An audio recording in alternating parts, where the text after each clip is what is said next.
A massive explosion of energy strikes a remote location. Someone observes the huge crater with a glowing sword in its center. Then a voice speaks, asking something to Leon.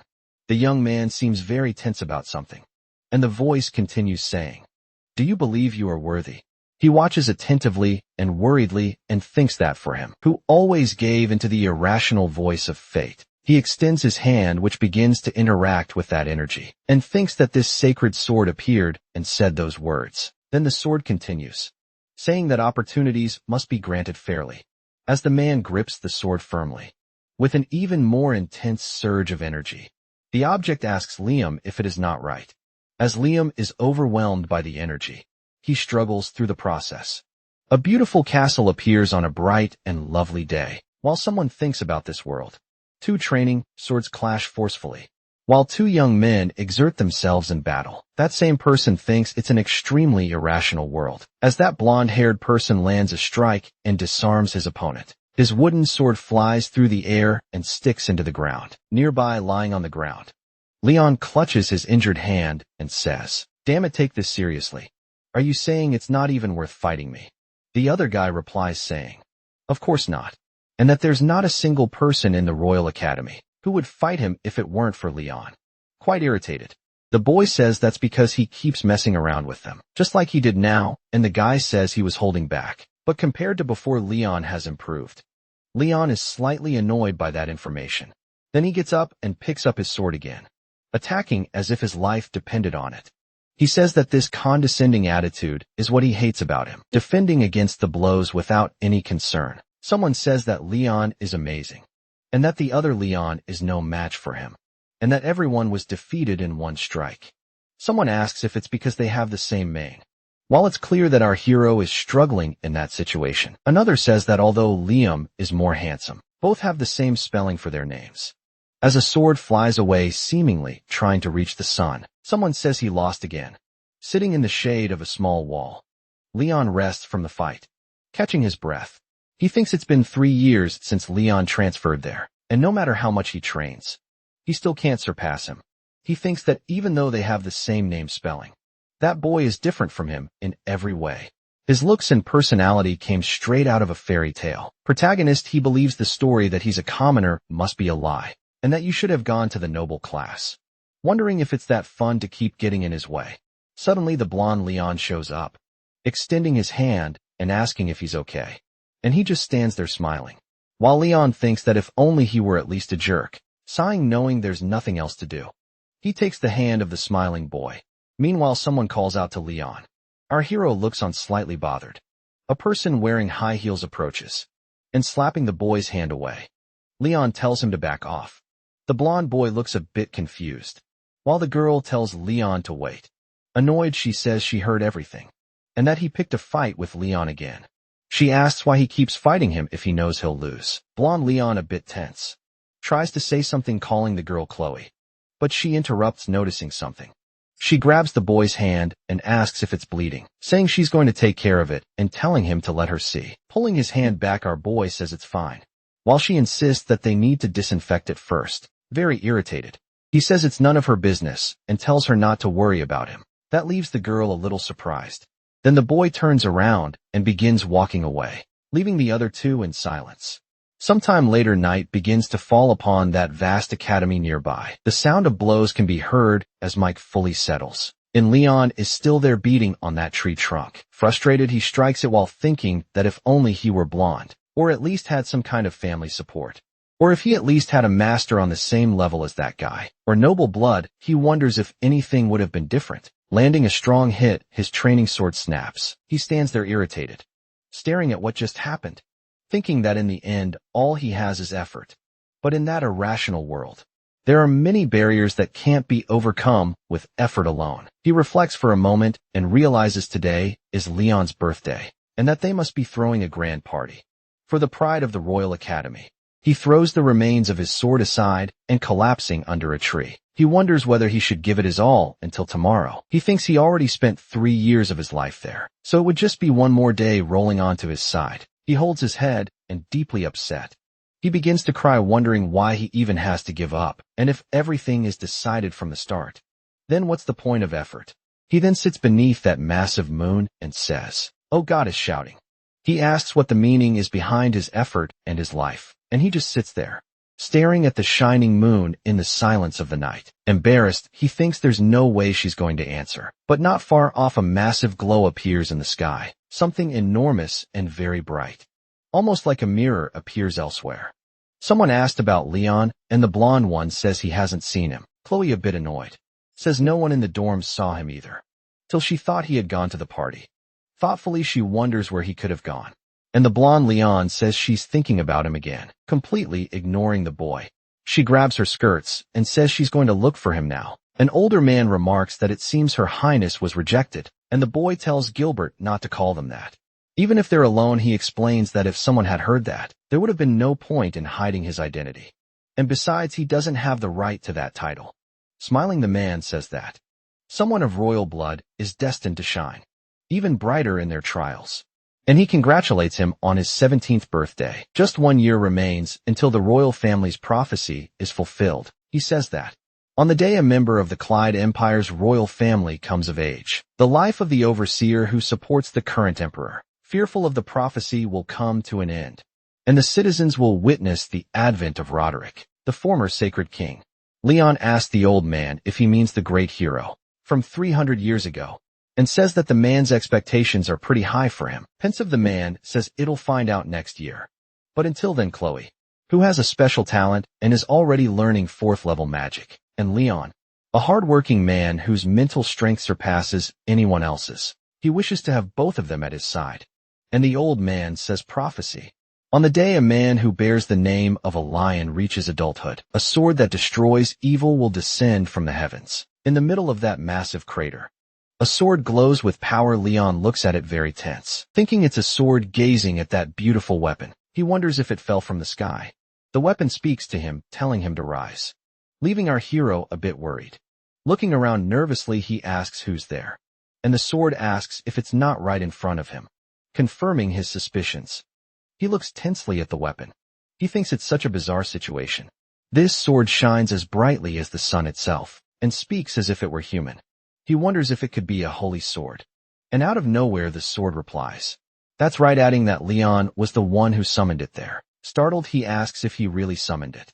The sword explains that just as you always believe, the world is unfair. While those who have everything are given even more, those who have nothing lose even the little they possess. However, there are opportunities that must be granted fairly, and those who don't put in the effort have no right to blame the irrationality of life. Only those who fiercely set their lives ablaze are worthy. Then the sword asks, "Are you, Leon, who questioned the goddess of fate's irrationality, truly worthy?" Our hero closes his eyes to calm himself, then narrows them with focus. Finally, he answers yes, beating his chest with his hand full of determination. He says he is indeed worthy. The sorcerer finally tells him that in that case, he must take her, and that she will give him the chance to prove his words. Our hero thinks he knows exactly what it means to wield a holy sword, but that he might be able to change everything with that weapon. Thinking of the man who helped him while he was on the ground, he reflects that his reality is truly unfair. Remembering the events from earlier that day, he still thinks all the training he's done until now, never missing a single day, resolved. He starts sliding down into the crater.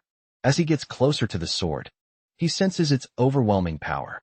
And he says, concluding that all of this is unfair, that until now he's been judged regardless of his effort. He worked hard to destroy the unjust reality he couldn't accept. He doesn't want to turn his determination and effort into worthless trash, and the weapon asks him, why then is he standing before her?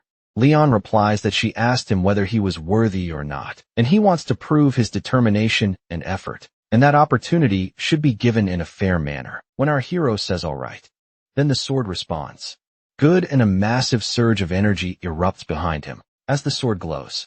It says that he has proven his integrity, calling him a hero. Then shining brightly, it tells him to pull her out.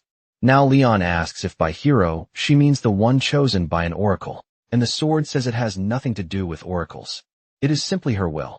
That is powerful mindset which will not bow to noble blood, family, or even fate itself, and his desire to prove his convictions, instead of chasing gold or fame.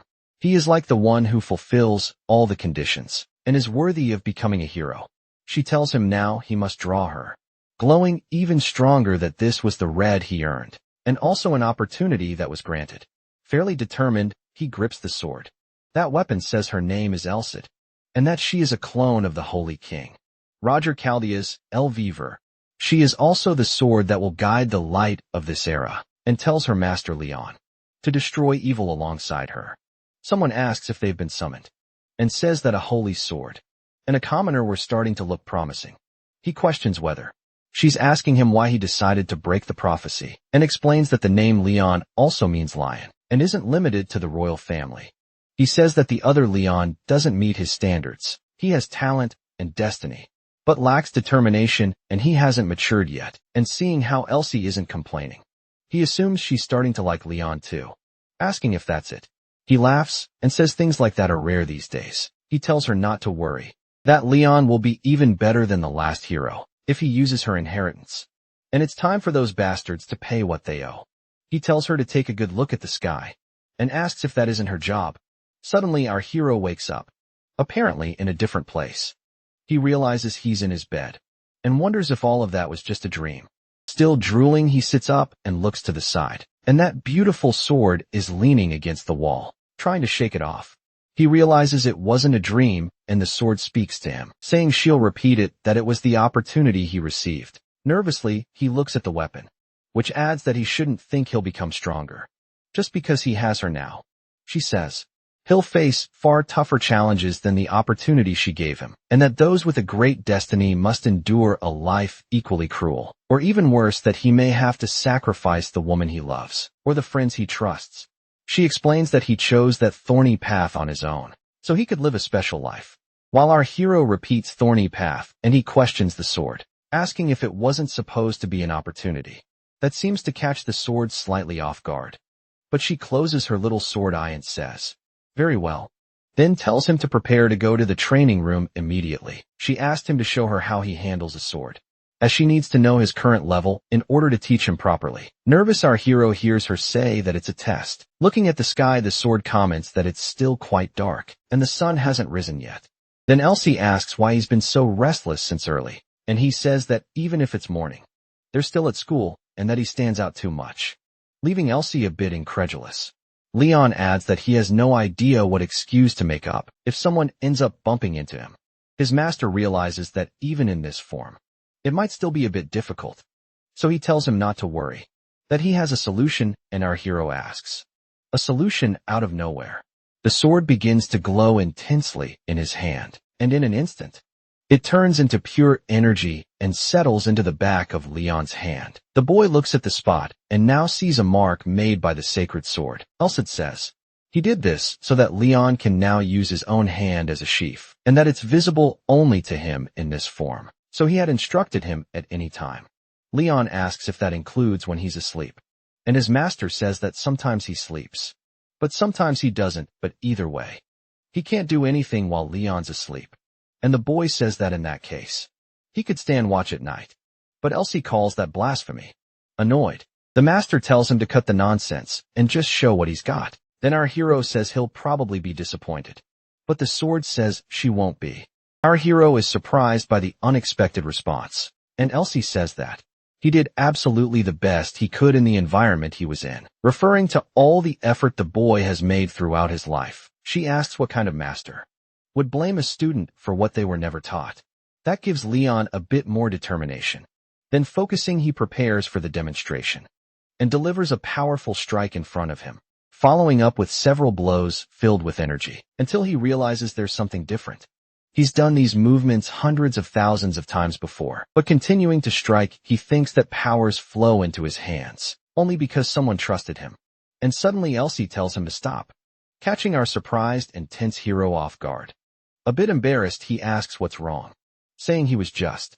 But Elsie cuts him off and says his sword won't last like that, and suddenly his sword shatters into several pieces, startling him. The remnants fall to the ground as something appears in front of him, and Elsie asks if he's been using it without even realizing. She explains that repetitive basic training is helpful in mastering it, but she didn't expect it to be possible for someone not using aura, and Liam asks what happened. However, Elsie says he doesn't need to know that right now, and that his skills won't improve just by trusting in them, without reason.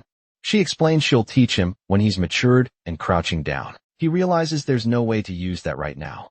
Elsie says he trained the basics very well, and that she thinks teaching him how to move his body is enough. Leon asked about moving his body, and if that isn't swordsmanship. Then, she asks if he thinks he can wield a sword without using his hands, leaving the boy embarrassed. She explains that knowing how to move your body properly is the foundation of martial arts, and that although he trained his body well, this is on another level. She says she'll now test his physical capabilities, and tells him to run. Leon asks for how long, and Elsie says until she tells him to stop, and she tells him to execute the movements. As soon as she gives the order, he'll run on one leg and even do handstands. A little scared, he thinks he's confident in his running ability, but he's never run through the training field on one leg, or while doing a handstand, and even if he has no idea what that's supposed to be for, if that makes him stronger. Evaluating the situation, that man says it's an incredible canvas, one worth painting that he heard. The East has an old saying that it's like Leon is a complete vessel, and it just needs to be filled to the brim. And even if he inherits only a part of the swordsmanship and experience of the former heroes, he'll at least be able to become a master swordsman. But after 300 years, he would never allow his successor to remain only at the level of a master, and that Leon should be able to defeat a dragon with ease. He thinks that. He doesn't know how powerful the Demon King of this era is, but maybe half of Liam's power will be enough. Then she says, hey, why are you so surprised? I've already made up my mind. So take a good look. Well, for Leon then. We like the gates of hell opening. Back at the academy, Leon sleeps with his head resting on his hand in a stern tone. Elsie calls out to the boy. He wakes up startled, saying he's listening. And then he definitely didn't fall asleep. Then back in the classroom, with great effort, he thinks that he's doing his best to pay attention in class, but he used up a lot of strength on Elsie's test. And that aside from this class, not missing a single one of Elsie's teachings is crucial. Then the sword says she figured out where to start teaching him, and asks from his point of view what he thinks he lacks. Leon says he thinks it might be swordsmanship or aura, but Elsie says he's wrong. She tells him that it's his eyes to prize. Our hero asks, my eyes?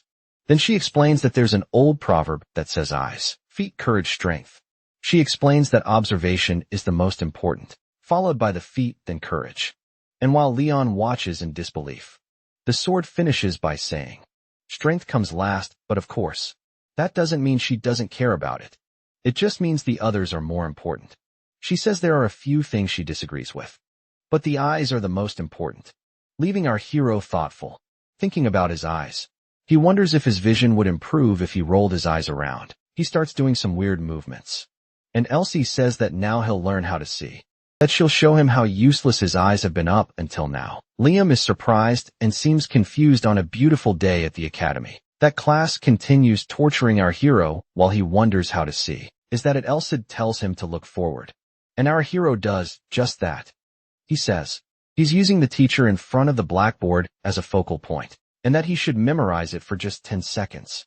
So he tries to focus. He notices a dark blue blackboard, a middle-aged man with gray hair and green eyes, among other details in the scene.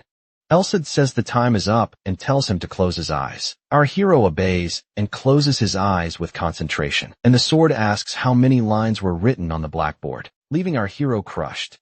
Leon says she asked him to look at the teacher, but Elsid corrects him, saying she said he was the focal point, not to look only at him. He thinks he was just looking at the teacher and has no idea what was on the blackboard. Elsid asks if he doesn't remember, and adds that she's sure the board was in his field of vision, but that he doesn't remember anything other than the teacher, and even after looking for 10 full seconds. She asks him why he doesn't remember anything about the board. Defeated, our hero says he doesn't know, but the sword says it's simple. She explains that it's because he tried to look only at what seemed important. She says that the eyes are far more wasted than he imagines, and that maybe it's to filter out unnecessary information. But most people don't use their full field of vision. She tells him to focus on his entire field of view, and to memorize every shape reflected in his eyes. As if it were a drawing, she tells him to relax his eyes, and that way he'll discover how to see more broadly. The next step will be to do that all the time. Not just for 10 seconds. Our hero thinks he could say it's impossible, but he never expected the teachings to be easy. And he can't start complaining now. She tells him to look above the blackboard this time, and that he has another 10 seconds. Leon says all right. As he concentrates, it seems he draws the attention of others. The blonde Leon looks at him and calls his name a little concerned. Then the late afternoon arrives at the academy. And our hero looks more like a zombie than a future hero. He thinks his eyes and head feel like they're about to split in two. While Elsie says all right. Things are going great. She explains that the fatigue in his eyes is just from them being dry, or because he's tensing them unnecessarily. But that however the headache he's feeling is different, because of the attribute that had been dormant until now. The pain appeared from releasing what was frozen. She explains that it's no different than muscle pain. So Leon asks if she's saying it's like a muscle ache, and the sword says that's about right. Which is probably a bit different since the brain doesn't feel pain. But you should think of it that way. And besides that, they'll continue training. Suddenly getting excited and looking like a maniac, he says he understands. Elsie asks him to look at the chandelier up there, and asks how many candles it has. And our hero guesses 2, but the sword says it's 3. Calling him an idiot, she asks if the guy that passed by 3 seconds ago was wearing glasses, or not, so Leon says yes. And the master continues asking if he was wearing a tie. A moment later, she asks if a light in the 12th room to the left was on, and our hero says it was. Then she asks about the one above it, and Leon stammers, saying yes and no almost at the same time. They keep walking around the place until they reach a shelter, and they're finally in Liam's room, where he lets out a scream. Inside, holding his hands over his eyes, he writhes in pain. Elsie says it was acceptable for a first day, and thinks he can be praised for not asking to stop or rest. Liam asks if she would have let him rest if he had asked, and the sword says no. Our hero wonders how long it's been since he was pushed to his limits like this, and it's been a while since his mind felt this weak. Then, Elsa says that getting too comfortable can also mean he's stagnated, and that there's a limit to how far one can go, just by repeating the same training. And even if there are advantages to repetitive training, it's a problem when the body finds an easy way to do it. Leon asks, find an easy way. She explains that the body gets used to its own training method, and that changing the method is absolutely necessary. Our hero asks if those running drills were for that reason, and the sword confirms that yes, and that it's because she needed him to become aware of the things he's not used to, and that makes the boy thoughtful. She explains that the way humans train and live their lives develops their bones, muscles, and nervous systems differently. Navigators develop a strong sense of balance. Hunters develop directional sense. And nomads have exceptional vision. Liam thinks he understands that these trainings are meant to improve his strengths and compensate for his weaknesses, and that Elsa decided to start with that first. The sword says his strengths are the stamina built from continuous training, his mindset, and the fundamentals of swordsmanship from practicing basic movements. And the weakness is the rigidity caused by excessive repetition and a lack of mental and physical flexibility. Leon asks about aura and swordsmanship, but Elsid seems a little annoyed. She says that in the end, swordsmanship is just how you wield a sword, and if you can apply fundamental movements and adapt them to situations, that already is swordsmanship. She explains that, of course, there are extremely powerful sword styles. But irritated, she slams her forehead against Leon's and asks, who would teach something like that to someone with nothing but a promise of loyalty? And using his head a bit, our hero says she's right, while the sword watches him closely.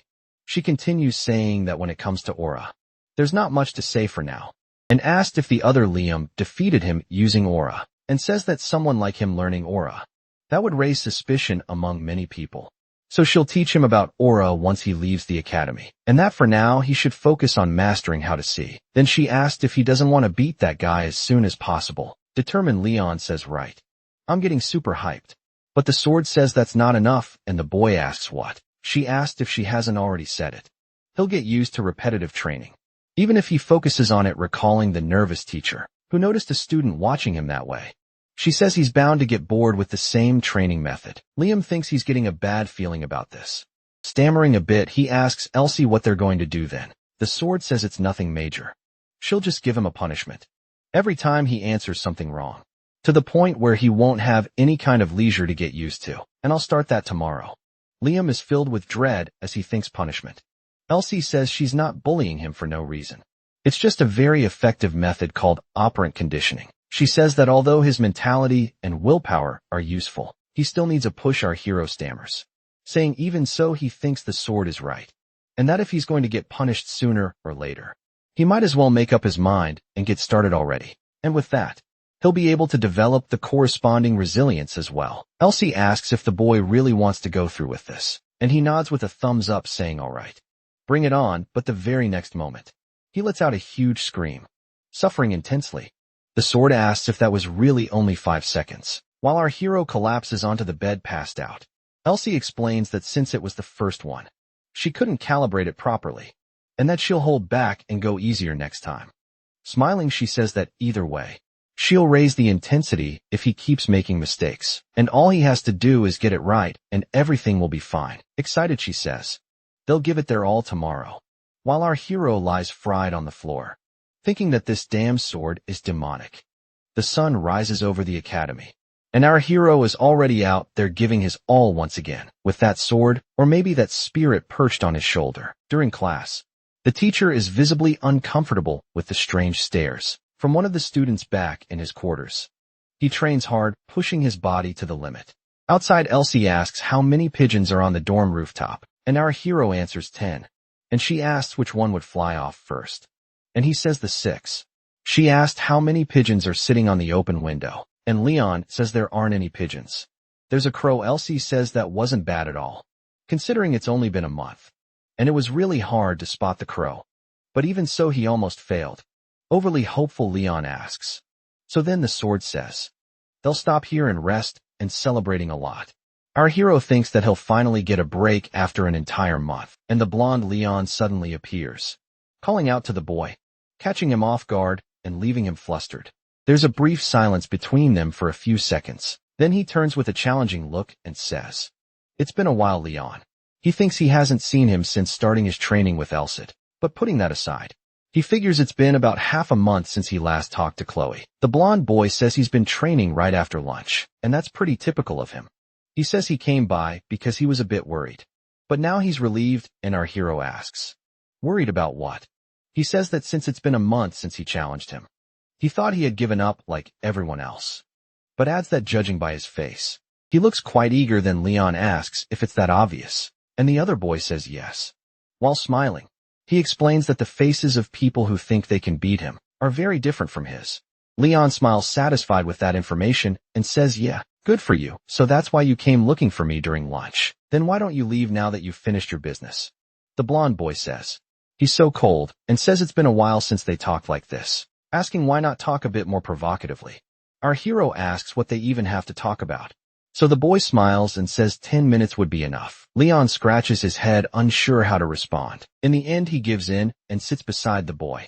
They sit in silence for a few seconds, just appreciating the view.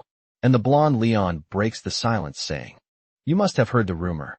The one claiming he's not a commoner. Finding it ironic, our Leon asks rumor. And asked if there was really any need to bring that up, saying it didn't seem like he was trying to hide it, and whether he should be speaking to him more formally. The boy says he didn't start the conversation because of that, and to think of what he's saying is coming from the Leon, who hides his identity, not from his upperclassmen. Our hero is a bit surprised by his words, but relaxes and says of course. Then the other boy asks if he knows why he accepted the duels in the first place, remembering those moments. Our Leon says yes, and the boy wouldn't have been affected if he refused. He could have just avoided the duels without revealing his identity, and they kept going only out of his goodwill. Annoyed, he thinks this is nothing more than the generosity of a victor, and that compared to him, as long as Leon commits to this. Suddenly the blonde boy says, they should just end it already, catching our hero off guard and making him a little nervous. The incredulous boy asks if he really means end it, and the other says there was no need to keep dragging it out like this. He reinforces that the next duel should be the last one, fought with pure swordsmanship, no aura, and using real swords instead of wooden ones. Our hero feels impacted by the request and tries to process the idea little by little. With a challenging look, the blonde adds that if he wins the fight, the boy will become his subordinate. Anxious, the boy wonders if this is some sort of declaration to decide the hierarchy, and says to the other boy that this is basically some kind of wager. He asks what guarantee there is for that promise, since it's not a magical contract, but something verbal which could be broken at any time. The blonde agrees that if it were someone else, that would be the case, but the boy is an inflexible man who got here out of pride and will believe in his word. It also reinforces that the boy is the type who will keep a promise, no matter the reason. Leon checks that the condition of the duel is that if he loses, he becomes the other's subordinate. And the boy confirms. While Leon wants to say something more right after excited, he asks what happens if he defeats the blonde. It seems the thought really gives our hero renewed motivation. However, Leon doesn't even flinch at that possibility. He then says he'll give in whatever he wants, as long as it doesn't endanger his honor or his family's. Be it aura techniques, our king's swordsmanship. Anything smiling. Leon says all right. I'll decide on the day of the duel. Okay, as he walks away. The blonde tells him to let him know when he's ready, since the location will need preparation. So he needs to know 3 days in advance. Each of them walks off with resolve. That man says their moment has finally arrived. Leon, who is chosen by the whims of the sacred sword, and Leon the prince, trying to seize the throne, and that this is the moment when their true duel will begin. But something's wrong with our hero. He seems just a little nervous about all of this. Not understanding the being asks what's going on. He questions whether the boy is nervous and afraid after coming so far, since he was doing just fine a moment ago. Leon answers that it's not really like that. And then he honestly wants to know if he's gotten stronger. Elsid seems puzzled by that response, as he looks at his hand covered in marks. The boy says that, even though the past month's training was really tough, anxiously he adds that he doesn't feel like he's gotten stronger. A sword listens without responding, wearing a thoughtful expression. The talking weapon explains that even if the boy doesn't realize it, he's much stronger now, and because of that, he doesn't need to worry Alice. It adds that vision is a different kind of strength, which is why Liam can't sense it since he hasn't used it properly. But she says she's taken other measures besides that, interrupting the conversation. The being asks if the boy has a physical assessment later, and the other agrees, he says. To wait because something beyond imagination is about to happen, and stretches his arm back.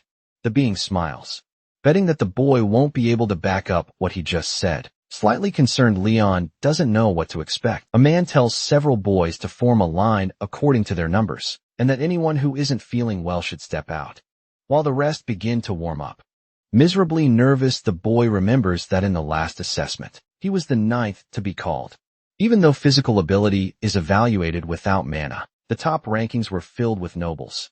And taking that into account, 9th was the limit. Elsid asks about the other Leon's rank, and the boy replies that he's first.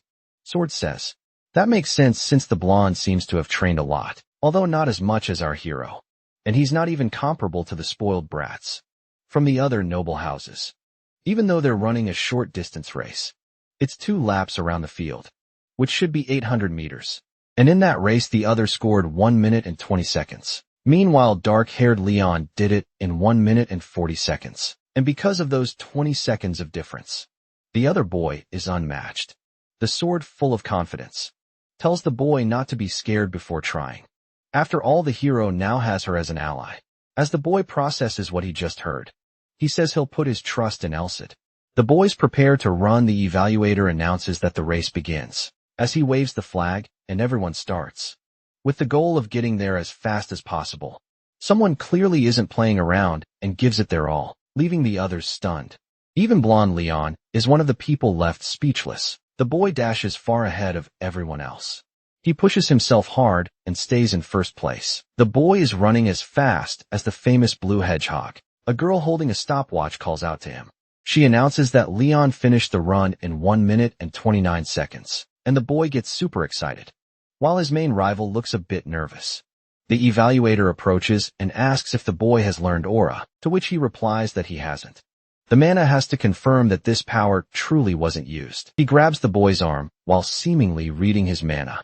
Liam believes the man is searching for something by infusing mana into him, and knows that if he didn't know how to use aura, it would be immediately dispelled during the test. In disbelief, the man realizes the hero hasn't learned it, but still can't believe he changed so much in just a few weeks, and asks what kind of training he did.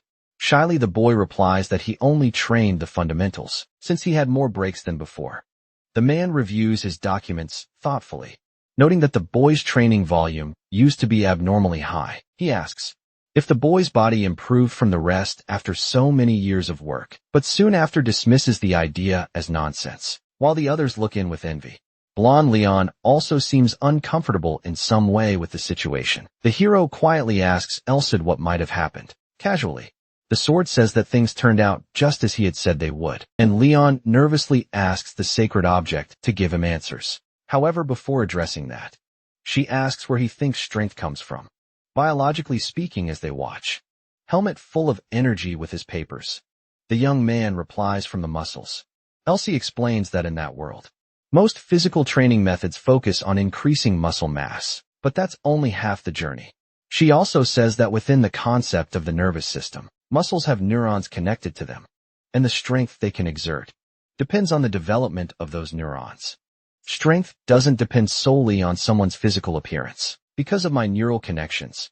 And Leon, struggling to understand, thinks to himself that he's never heard of this before. Muscle density is decided by innate factors, and there's a limit to how big a muscle can get. Something the boy had already reached through intense training. In conclusion, Elsie explains that she focused on developing the hero's nervous system, to which he replies that he kind of understood. Still confused, the boy asks how exactly the sword did that, saying he didn't undergo that kind of training and guessing something happened while he was asleep. The weapon reveals that it was part of the punishment inflicted on Leon. He's completely stunned by the answer. For a moment, the boy returns to the private reality, where only he can see and talk to the magical object, and goes silent while no one else understands his reaction, because something dormant had been released. That's why his muscles hurt so much. And the pain he felt in every failed vision training session was part of the nervous system's development process. The hero asked why Elsa didn't explain that earlier, and the sword replies, because then you get more depressed. Liam makes a strange expression, hard to read as he listens to the sword talk about how mastering vision was his way to escape the pain. The boy recalls a moment with a teacher. Then he remembers another moment with a student, while reflecting on how hearing the reason for the punishment made him realize he needed to go through it. Elsie believes that if the hero hadn't gone through all that, he wouldn't have been so focused. And finally, she leaves a suggestion in the air for him to thank her sacred sword. I just did what was expected of me, and I feel great now that things are going so well. Liam wonders if the object doesn't resemble more a demonic sword. He also questions whether the sword really is fused with the soul and personality of the great hero Roderick, and if that meant Roderick was actually a villain, not a hero. As they're snapping back to reality, the boy hears the other students cheering joyfully about something else. And there it is, as expected. Blondly unbroke his own record. The boy gives a triumphant look directed at the hero, and the hero responds to that look with clear irritation. The irritation is justified. After all, the boy took second place and couldn't beat his main rival. It would be strange if he could surpass the other in just 1 month, and shouldn't try to feel satisfied. But deep down, something still bothers him. Even so, Leon, who used to be ranked somewhere between 1st and 9th, has now climbed to 2nd place. Excited, he believes he can win. Or rather, that he will win. Back in the student dormitories that night, already ready to rest, the boy asks about the type of training they'll begin the next day, and Elsie responds that the vision training went beyond just practicing memorization. She says there's nothing more to be done regarding physical capacity, so it would be better to gain experience in applying what he learned. And the boy says it'll be hard in real battles. Because of that, the sword suggested they leave the academy. Leon eagerly asks, you could teach me swordsmanship, but the sacred object already tries to dismiss that idea, saying it's just a dream. She explains that to learn swordsmanship, he needs to assimilate aura first, because doing that is more than enough to use the fundamentals, up to a certain point. Martial arts without aura are nothing but cheap tricks, even if called secret techniques. They're only hard to deal with the first time you see them. The hero would become easy to counter once his moves are read, and Olsen also asks if he thinks the other Leon would fall for such mediocre tricks.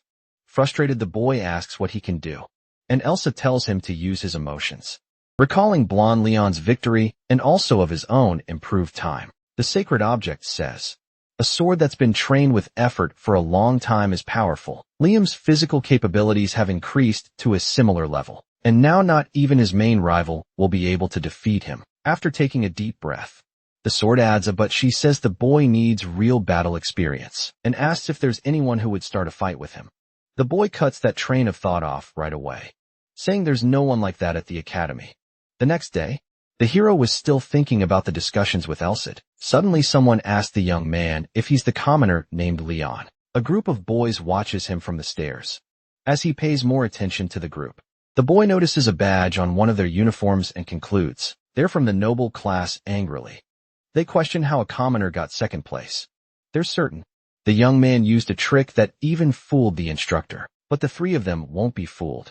Liam thinks to himself, how amazing it is that jerks like this exist everywhere, and he speaks to the boys about their problem with the rankings. Our hero says the group should complain to the instructor if they're not satisfied with the rankings. And the trio, in disbelief, wonders how a guy like him dares to talk to them that way. The guys ask how they're supposed to know what kind of trick the boy used, especially since he didn't swear loyalty. And it was already suspicious for him to be in Mank place. From the beginning they believed the real him finally showed his face and asked which family is backing him. Leo notices they're not paying attention to what he's saying. The hero thinks they probably didn't even intend to talk in the first place, and that in their eyes he's just an annoying weed they want to rip out. Another person appears behind the boys on the stairs. The newcomer tells them not to be upset, and adds that even if the boy is a commoner, they're all students from the same academy. The audience that had gathered to hear all the taunting shows signs of admiration. Lord Elman explains that they can call the punishment. Nobles impose dignity. After finishing his statement, he asks what the others think, and they agree with the man's saints. What's expected from the pride of the Bourbon family? Allison asks if that's the leader of the group, and if he belongs to a major family. And the hero answers that he's the second son of the Bourbon family. This guy was always second in the physical exam. He's probably irritated that Leon took his place. Behavior of nobles going after the weak and the weak, retaliating against nobles, is always the same. And Elman says, it's a shame his first encounter with Leon is happening like this. The young man says the hero might feel wronged by this, but nobles can't just accept things quietly. He extends his hand and says, I hope you accept our proposal. The boy replies that he wants to hear what the proposal is first. The other nobles react angrily to that response, but Lord Elmet silences them with a gesture. Almond suggests they have a few matches under the supervision of an instructor. With a defiant look, Leon reflects that this is how things are going to be. The two young men share a calmer smile. It may seem like the noble made a generous offer by bringing in an instructor, but our hero knows he's at a clear disadvantage in this proposal. Since El Monk didn't include a condition against using aura, that means he'll be using it to his advantage. He understands that if he raises an objection, the others will try to pressure him by saying he's deceiving the instructor. And he also knows that even if he refuses the duel, they'll obviously try to defame him in some other way. Leon turns his head to look at something. His eyes meet blonde Leon's in the middle of the crowd. Gera believes it would be possible for the other to get him out of that situation. Right after the young man clenches his teeth. Thoughtful, the boy knows that relying on his rival's help would be nothing more than begging for aid, and imagining that it would be a humiliation, even greater and harsher than the ongoing provocation. Leon accepts the duel, raising his eyebrows. Elman shows mild surprise that the boy accepted his proposal. In return, the hero requests that Helmet supervise the fight, and it be one person per day, and that the other promise never to question his skills again. If he wins, he then asks if the noble can accept the counteroffer.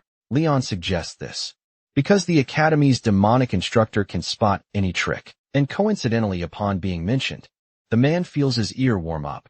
In the end, the Lord accepts his terms. Our boy doesn't care who will supervise the fight, but he thinks it's a shame. He won't be able to beat them up until he's satisfied. Back in his dorm room, the boy says that bastard had that look on his face, and that he never imagined he gained real battle experience. That way Elsid sees that in terms of results, it's great with some hesitation. Leon asks if the sword thinks he can beat him without using aura. It adds that he guesses not, since he's never fought someone who can use aura. The sacred object seems to have a brilliant idea, and asks if she should show him how to make things easier. Not quite understanding the question, the boy replies with another what. Very excited, Elsie snaps her fingers, saying that this method should be easiest, and a terminal appears in front of our hero displaying his name, his level -18, some skills, and a class that says he's a hero who still doesn't use aura. A bit surprised, he asks the sword what that is, to which she replies, what else would it be? It's what you're capable of right now. Then she changes the screen and says, these are the stats of that Brad Elmont. She explains that she wrote it based on his standards, so it's not very objective. Surprised, our hero asks if that Brad Elmont is really that weak. He says that if he's the second son of a count's family, He's probably consumed every kind of elixir and received all sorts of training to get stronger. But Elsie explains that even if someone takes lots of elixirs, if they can't digest them, they'll turn out average. And his training likely doesn't compare to Leon's. She says people might think that without aura, he'd be like a rank E with only 99 points. However, she says that Leon can surpass that limit, referring to his heavy training and rapid development. Elsie adds that with her help and his own hard work, even without aura, he'd still be capable of facing those fools. And that leaves our hero a bit surprised. He asks if what she means is that he won't lose in terms of physical ability. And that in that case it's fine. It's just as Elsid said. The sword stands there blankly waiting for him to reflect. War hero thinks that from now on he'll aim for the top, not below, that there's no way he'll lose to someone like Elmont, looking determined and full of courage. But he questions why. The terminal says his title is a hero who still can't use aura, and then Elsid says that if he doesn't like it, he should just get stronger. It was a beautiful day at one of the gates of the place. Our hero was walking down the corridors until someone suddenly calls out to him. And looking to the side, he sees the instructor watching him. The man says he seems to have changed a lot in a month, and says that he would have stopped him if he were acting recklessly. But it seems he doesn't need to do that. And he asked the boy if he isn't. And our hero replies that he's not sure what he's talking about, smiling. The man says he's pretending not to know and tells him to do his best, though Leon still doesn't understand what's going on. Excited by the idea, Helmet tells him to teach those idiots a lesson, and asks if our hero understood. And now Leon seems to have gotten the message. Entering that hall, we see it's already full of people. Right after Leon walks in with a determined look. As soon as he enters, someone calls out to him with a scowl on his face. The boy asks how he, a mere commoner, dares to make him wait, and says he's acting like the rules don't apply to him. Ignoring all of that, he turns to the instructor and says, "I'll begin now," and the man says, "That's fine." The instructor then says that both of them will be putting their names and honor on the line in this match with him as a witness. Then he asks Jeff Heinrich what he wishes from this match. Seriously, he says he wants that commoner to admit his own crimes, while our hero watches him with a serious look. Then Helmet asks what Leon wants from this match, and the boy explains that he wants this duel to be the last time he ever gets bothered by him clapping his hands. The man says all right. He orders both of them to take 2 steps forward and to stand in position. CLO and Leon watch the match, thinking he's at a disadvantage for not being able to use aura, that even a wooden sword can cut if aura is being used. Elsie asks our hero if he wants to see the boy's stats. He replies no, that it's fine because no matter how strong he is, he's still just Elman's subordinate. And there's no reason to borrow Elsie's power for someone like that. But out of nowhere, the boy rushes into the arena screaming. He charges at our hero with his wooden sword.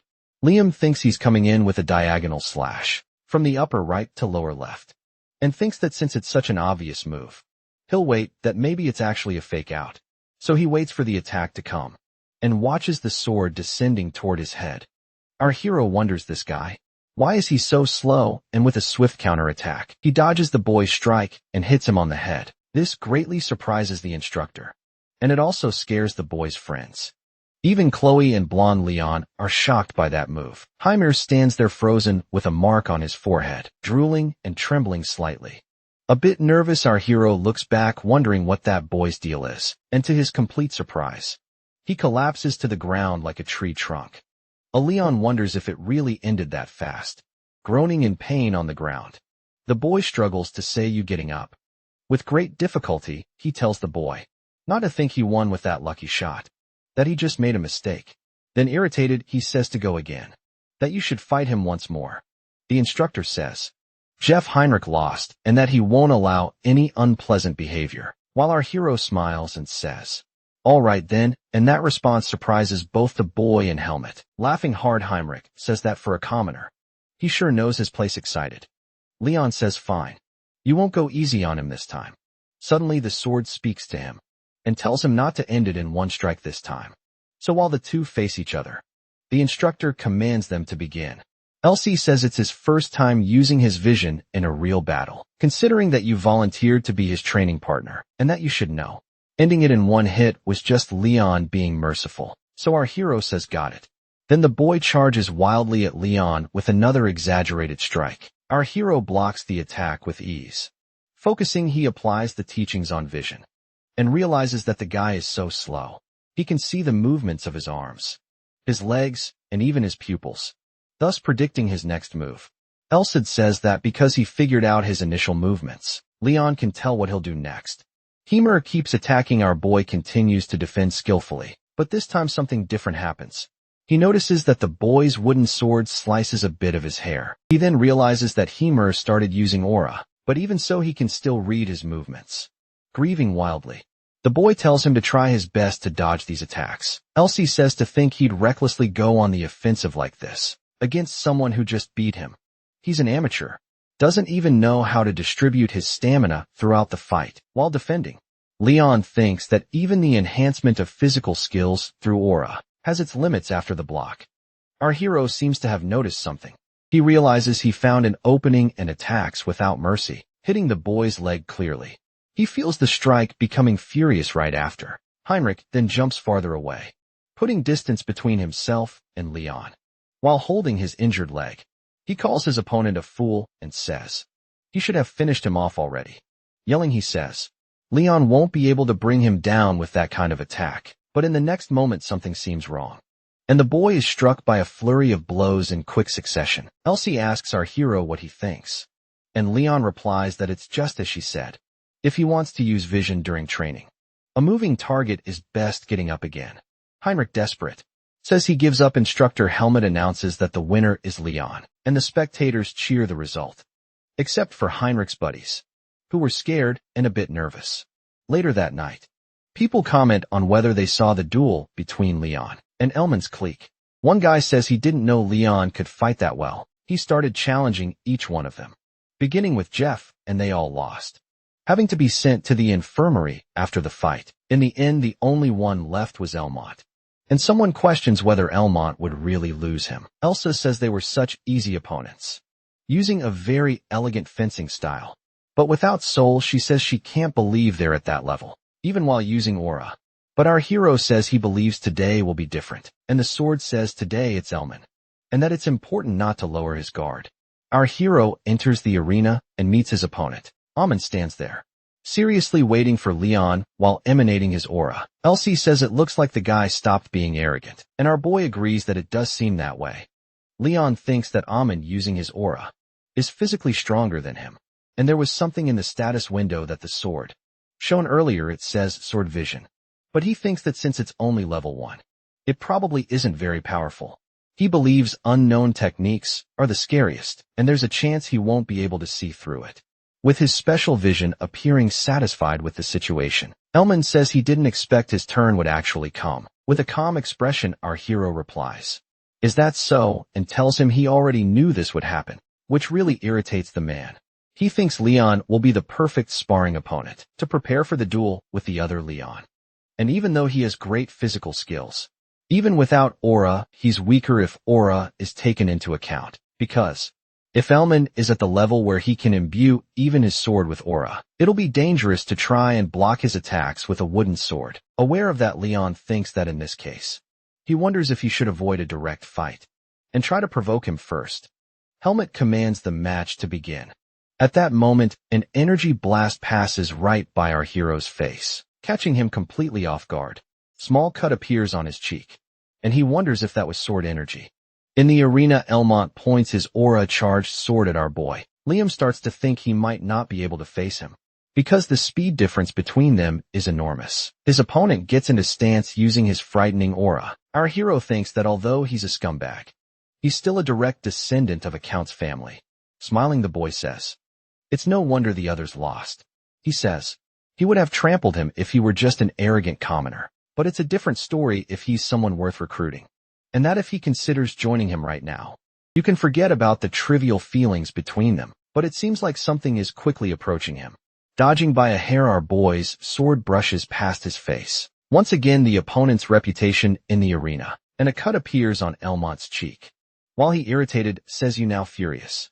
He shouts that Leon is arrogant, and it's only because he picked up a few useless skills. Smiling, our hero asks, "Is that so?" and Elsie, offended, repeats, "Useless skills?" Then she calls out to Leon, who replies yes, asking if that little weakling just called her skill useless. Didn't he? A bit startled, Leon calls out to Elsie. Elsie says, People say even rivers and mountains change in 10 years. Yet after 300 years, she's being mocked by a bedwetting brat. Leon senses that out of nowhere. Threatening aura emerges. He asks if our hero can see the kid with the white teeth, and stammering a bit, he replies that he can. He says that an insult a teacher can receive is to be scolded by a student, and if that boy's teeth stay intact until the end of this test, then he'll be punished for it. Our hero thinks that 1 or 2 teeth won't be enough, so he'll pull out as many as he can. Amon looks a bit surprised at Leon, asking what kind of vigor that is.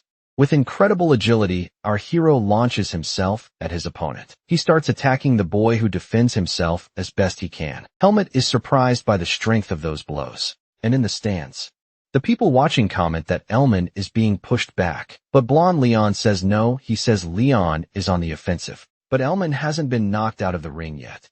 In the arena, our hero thinks this sucks, that he's trying too hard. And if it weren't for his opponent's aura in the stands, blonde Leon says that if things keep going like this, it'll turn into a battle of attrition.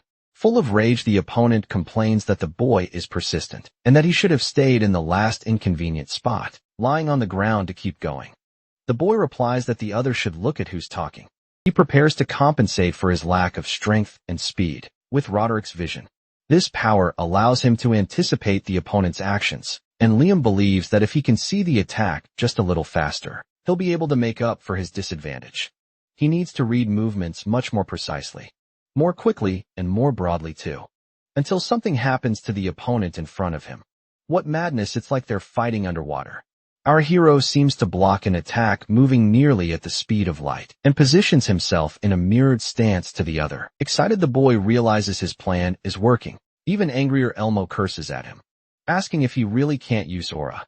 The examiner still doesn't detect any aura from the hero, but still can't believe he managed to push his opponent back this far. Now then, wicked smile. The other says he can't believe he's being forced to use something against the boy. Feeling quite uneasy, Leon becomes suspicious of what it could be. Element activates a power around his body and weapon, and the boy thinks it's arcane fencing. He's annoyed because his enemy can do all sorts of things with the sword thrust, stab, and slash using his own power. The boy knows he can't waste a single second. The other young man approaches to strike, and Leon realizes he's going for a stab and that he can dodge it. Elman comes in full force, and our hero manages to evade. However, something else happens after the strike that the boy didn't expect. That attack was a feint. It's a technique that assumes the opponent will dodge. Urban's secret technique that goes for a direct blow to the torso. And even if you try to dodge, it'll hit the ribs, and you can't fight with broken ribs. Even being able to see the sword's path with his vision can't escape it, Leon thinks. I'm going to get hit, and I'm going to lose. His eyes light up more intensely, and his hair stands on end, resembling a famous fighter while he thinks urgently to himself, move. The boy seems to force himself so hard into the ground that part of his clothes rip with a kind of intense power, but that power was to jump over his opponent. Amon looks up tense and in disbelief at what he's done. Meanwhile, from above, our hero strikes the boy hard, who clearly feels the blow. Leon lands behind the boy, who stands there stunned that he was hit. He glares at our hero, visibly angry. And someone comments that he only hit the left arm and wonders if, since it's 1 arm versus 2, that wouldn't be a disadvantage for Elmo Blonde. Leon tells Chloe to forget the injured arm, because he's sure the real danger is the shock from the Bourbon family's arcane fencing. Failing Element thinks not yet, and that he'll gain the advantage for having both hands for a frontal strike, and when he does, the durability of the wooden sword will reach its limit because of his aura-powered attacks. So he decides to break Leon's sword to win. Charging our hero, he shouts that Leon has been dancing in his palm the whole time, and calls him a commoner, and with an upward strike, Leon lands a direct hit, disarming the boy. Element seems to not really understand what just happened, but in the next moment, he takes a heavy blow to the mouth, spitting upward with that powerful attack. His teeth fly in all directions. In the audience, everyone seems to celebrate the fight, and Chloe looks very happy for her friend. Then Helmet, quite satisfied, declares Leon the winner.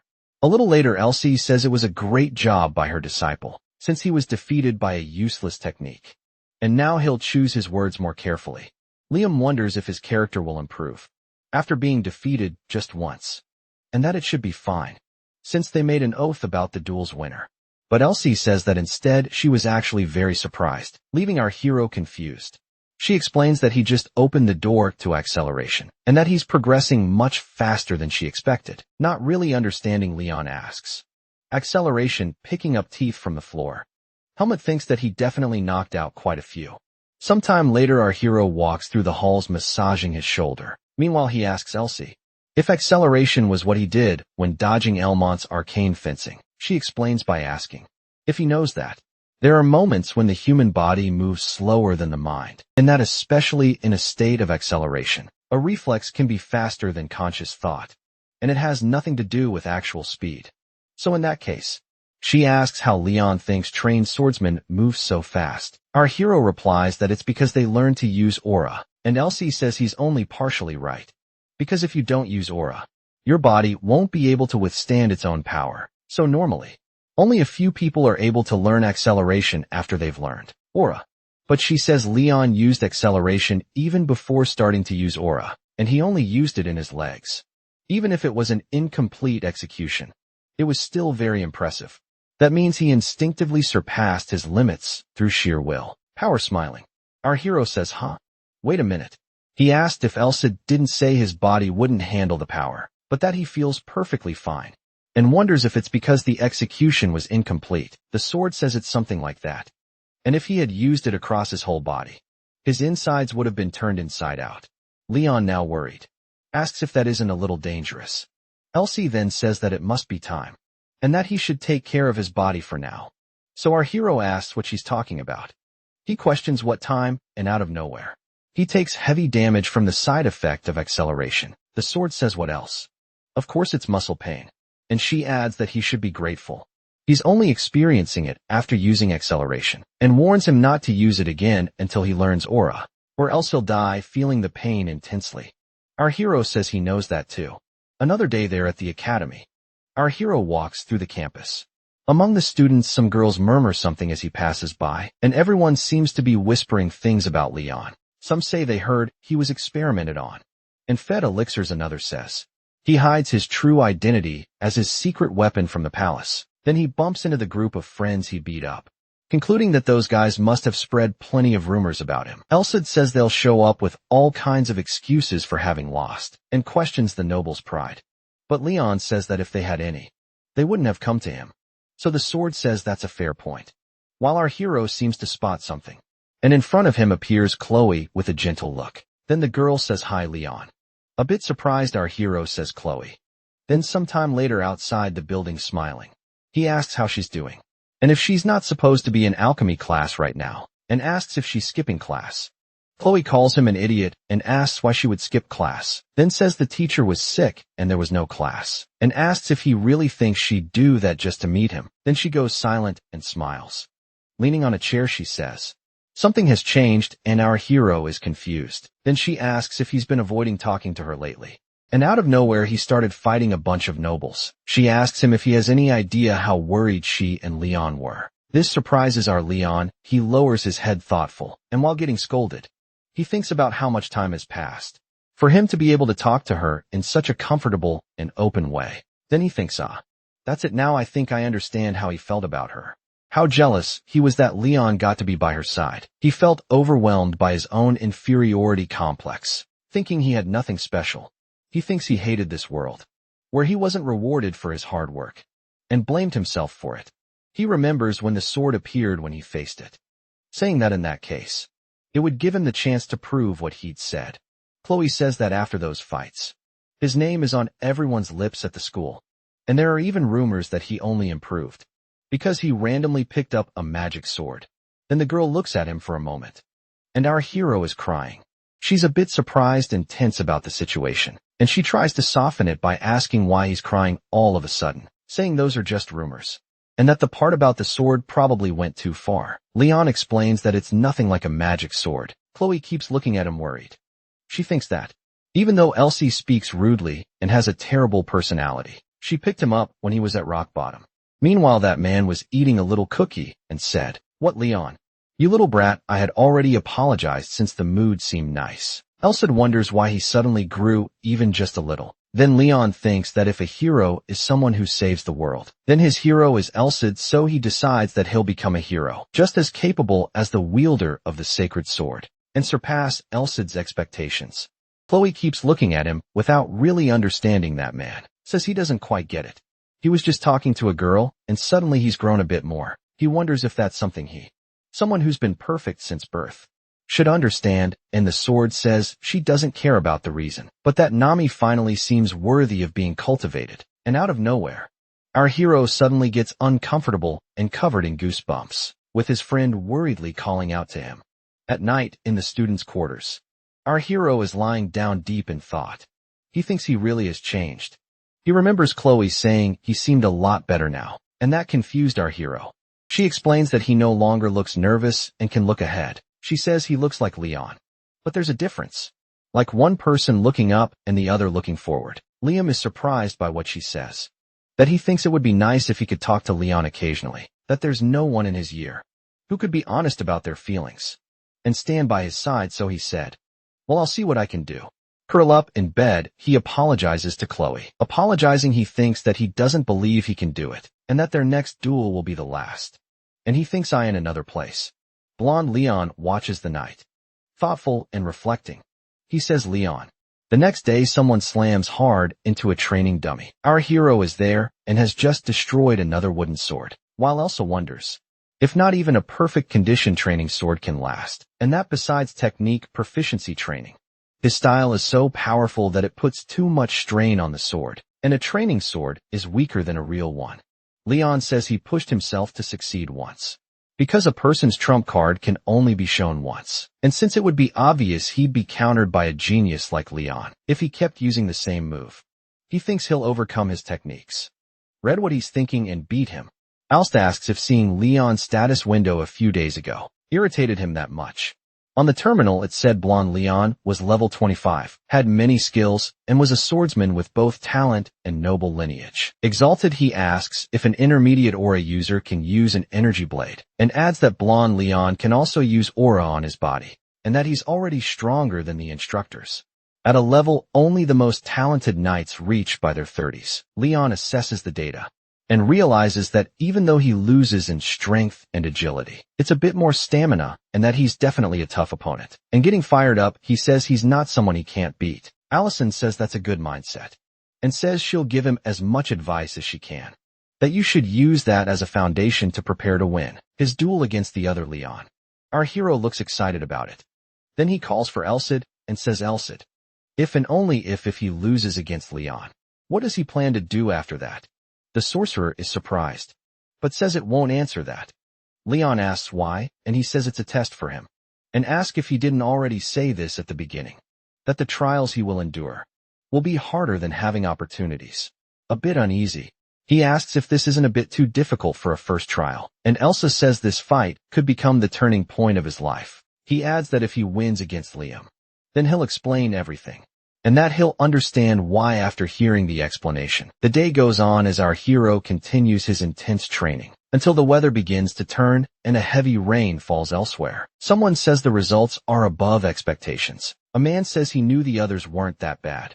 While the blonde Leon watches the rain at the window, but he didn't think he would defeat Elman.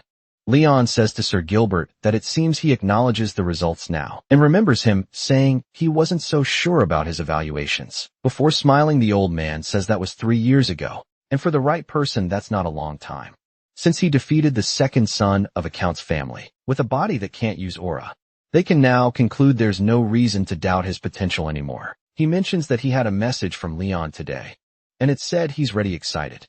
The old man says finally, and then the young man says, Sir Gilbert and Aggie would like to ask him for a favor, thinking he'll defeat Leon, and that he'll definitely make him his knight. And beyond that, he speaks while thinking of Chloe. The rain keeps pouring heavily on that academy. Our hero walks through the halls as a powerful lightning bolt strikes. A bit tense, he says.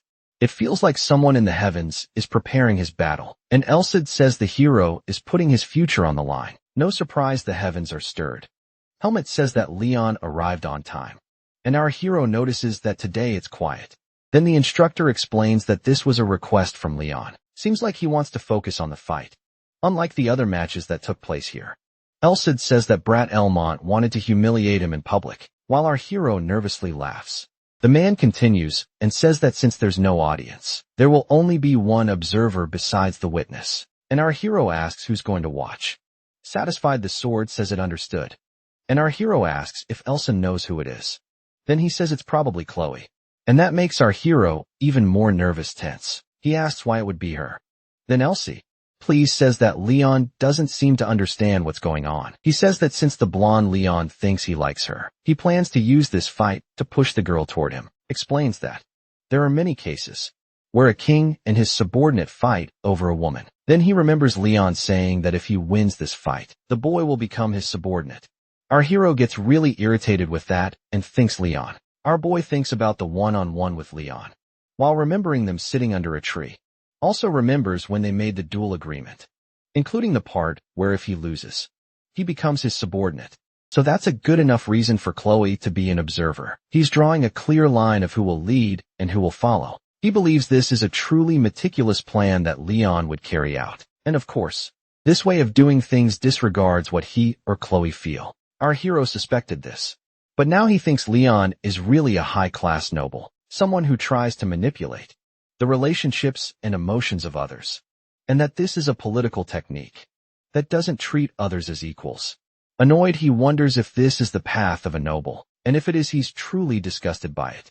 Elsie looks at our boy and sees him clenching his fists. He comments that he's angry, and Liam confirms he is. He adds that he should have never done this, and that he's going to have to teach that fool a lesson already. In the combat arena, the two boys face each other in front of their judge, smiling. The blonde Leon says he's late, and with a determined look, our Leon says he's the one who's early. Looking back, he asks where the observer is, and comments that he heard he called someone. Smiling, the man says he's in a place they can't see, and that it wouldn't be fair if he made a mistake, because he was distracted, because that would just become an excuse as well. Smirking ironically, our hero asks if that's really the case. Excited, he says they should start right now then. But the blonde Leon interrupts and pulls out a small jar, taking a pill from inside. Suddenly he swallows it. Confused, our hero asks what the hell he just ate. Then he explains that it's a pill that suppresses aura, because even if he said he wouldn't use aura, it could activate automatically, and that would be bad. Leon looks a bit tense about that. The instructor hands a weapon to the boy, who asks if they should begin. Then the two opponents face each other, ready to fight, and our hero thinks that he's completely serious, which is very different from his usual self. However, when it comes to focus, you won't lose either. Then Helmet gives the signal to start, and the two swords clash in the arena. Noble Liam attacking and our hero defending. He seems a little tense and nervous. Meanwhile, the other boy charges at him. Then he starts unleashing a series of quick strikes, which are also deflected by our hero. Our boy thinks he overestimated his own strength, and that he won't last even 30 seconds if he keeps taking those attacks head on. Then without pause, the noble charges at him again with force. Still tense, our hero manages to block it. A bit frightened by the situation, he thinks the boy's sword feels like a whip. He realizes that Liam is on a completely different level compared to Elman, and beyond that, there's something more.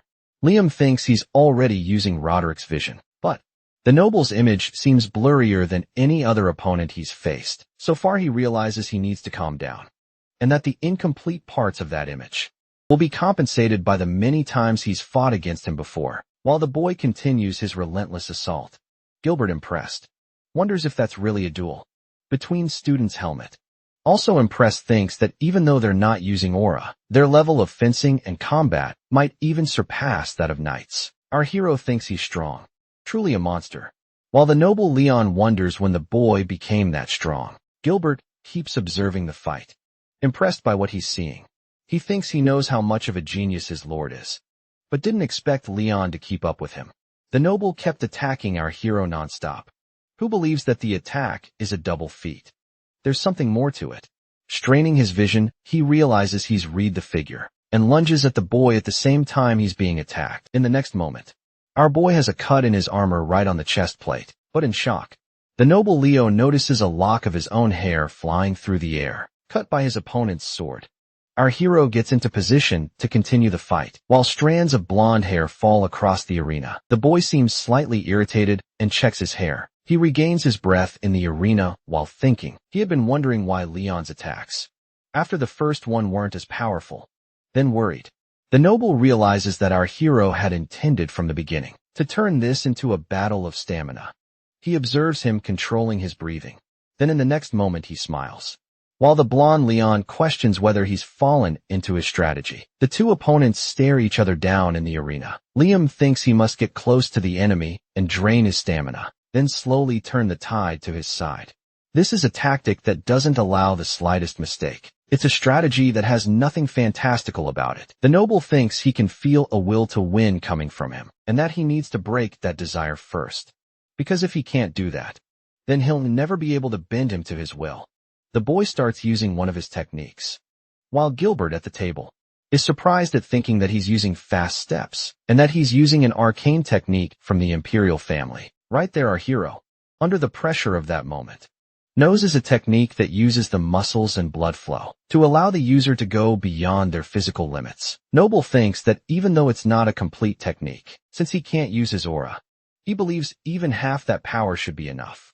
Our Liam puts in the effort too, and had to raise his perception to the maximum as well. Then his opponent charges at him with a devastating attack, but our hero manages to repel it.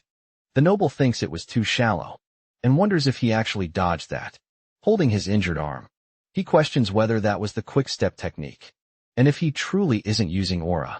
Elsid whispers in his ear that he didn't use aura startle. Our hero jumps in surprise, but calming down he asks if that's serious, and the sword explains that the human body is stronger and faster than he thinks, and that even though there are body-strengthening techniques, like quick steps, there are also ones that boost strength and endurance, so he shouldn't try to judge it. But in the next instant his opponent is already upon him, ready to attack. Annoyed, he shouts, asking how dare he get distracted and why he looks so calm. Sensing the attack, our hero says he could say the same, and asks if he's only using arcane swordsmanship. Now Liam thinks, calm my ass, and that he lost his rhythm due to Elsid's sudden interruption. He remembers Elsid saying not to try to judge what can be done using common sense, just as he receives a cut on the cheek. And in the next moment he thinks no, Elsid didn't interrupt him. Then he plants his feet firmly on the ground. While his opponent is focused but seems tense, Liam realizes it's just 5 or 6 steps until he's out of the ring, and that he's been pushing him all this time. At that moment our hero appears more intimidating. Gilbert, who hasn't stopped being shocked, thinks the atmosphere has shifted. But there shouldn't be a way to break through Leon's level of quick steps. Our boy used to think there was only one way to win, and that was by enduring the attacks. In order to protect the small advantage he had in stamina, he waited for his opponent to get exhausted from using quick steps, since what he had was acceleration. Smirking, he scoffs and says, "This isn't fun." The noble boy seems confused, so our hero tries to focus. He thinks the only thing he needs to trust is the strength he's been building up. That noble boy thinks it's the first time Liam seems so massive. Smiling excitedly, he says, "That's right, and this is who he is," thinking that he'll make him his subordinate no matter what it takes, and activates his quick step technique once again. The man thinks that using that ability several times without aura should have already pushed him to his limit. Elsid seems to be enjoying the situation, determined. The noble Leon thinks that if he's a real hero, then this much is nothing. Our hero recalls many moments they've been through and thinks, Leon, you don't know what the decisive difference between the two of them really is, that the boy who was born with natural talent, or himself, who swings his sword every single day. Meanwhile outside, the storm rages on with violent lightning falling from the sky. Our hero charges forward with determination toward his opponent, who does the same in return. And with a powerful impact, a sword is shattered and sent flying through the air, only for in the next second, our hero is still holding his sword intact, and the noble Leon, in shock to realize that his own sword has been broken to pieces. That broken piece of sword bounces along the arena, and the boy looks at the shattered sword in his hand in disbelief, wondering how that was even possible. Elsid, satisfied, says the boy's hard work has paid off, and so he says yes. He explains that what decided the duel was the tip he picked up from Elmont's rising strike. That was an unconventional sword technique that disrupted the timing of the upper limbs. He says this while recalling the moment in the fight when he defeated the boy. Continuing, he says that the most important part is that the number of swords they've broken was different. looking at him there on the ground devastated. He says that because the boy is so talented, his physical body can surpass its limits. But he himself knows the limits of a sword. And he adds that if they had been using real swords, the outcome might have been different. Then our hero approaches, pointing his sword at his defeated opponent. Smiling, he says, "I won, Leon." Smiling and clapping.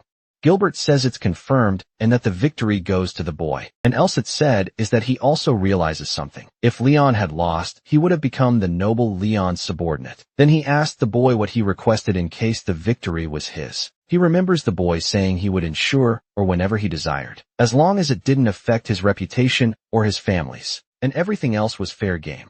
Satisfied, he thinks that come to think of it, there's nothing he truly needs. The boy says that after all, he lost, and since this fight was something he chose, he'll have to accept the consequences. He says a promise is a promise and asks what our hero wants. But Leon just smiles while looking at him, and without caring much, he says he'll tell him later, leaving the noble surprised. Then he explains that he doesn't have anything in mind right now, and will let him know once he thinks of something, asking if that's okay. The boy and Gilbert seem a bit incredulous and surprised, but smiling he says it's fine, feeling a bit of pain. Our hero says he finished the fight without using acceleration, but still feels like he pushed himself too hard, since his opponent was Leon. Out of nowhere a voice says, "O light of healing, please grant rest to the wounded." And Chloe appears using her healing magic on her hero. Excited Leon says he already feels lighter, and that this is exactly what he expected from a rank 4 healing spell, but he thanks her for being the observer. The girl looks a little upset and crying emotionally. She says she just can't understand him or Leon and asks, so if he lost, leaving our hero a bit intimidated. Wiping her tears, she says he's gotten so much stronger. Then she asks if he's planning to leave the academy, catching our hero by surprise. And he asked how she found out about that. Chloe says she knows him like the back of her hand, and that he's such a fool.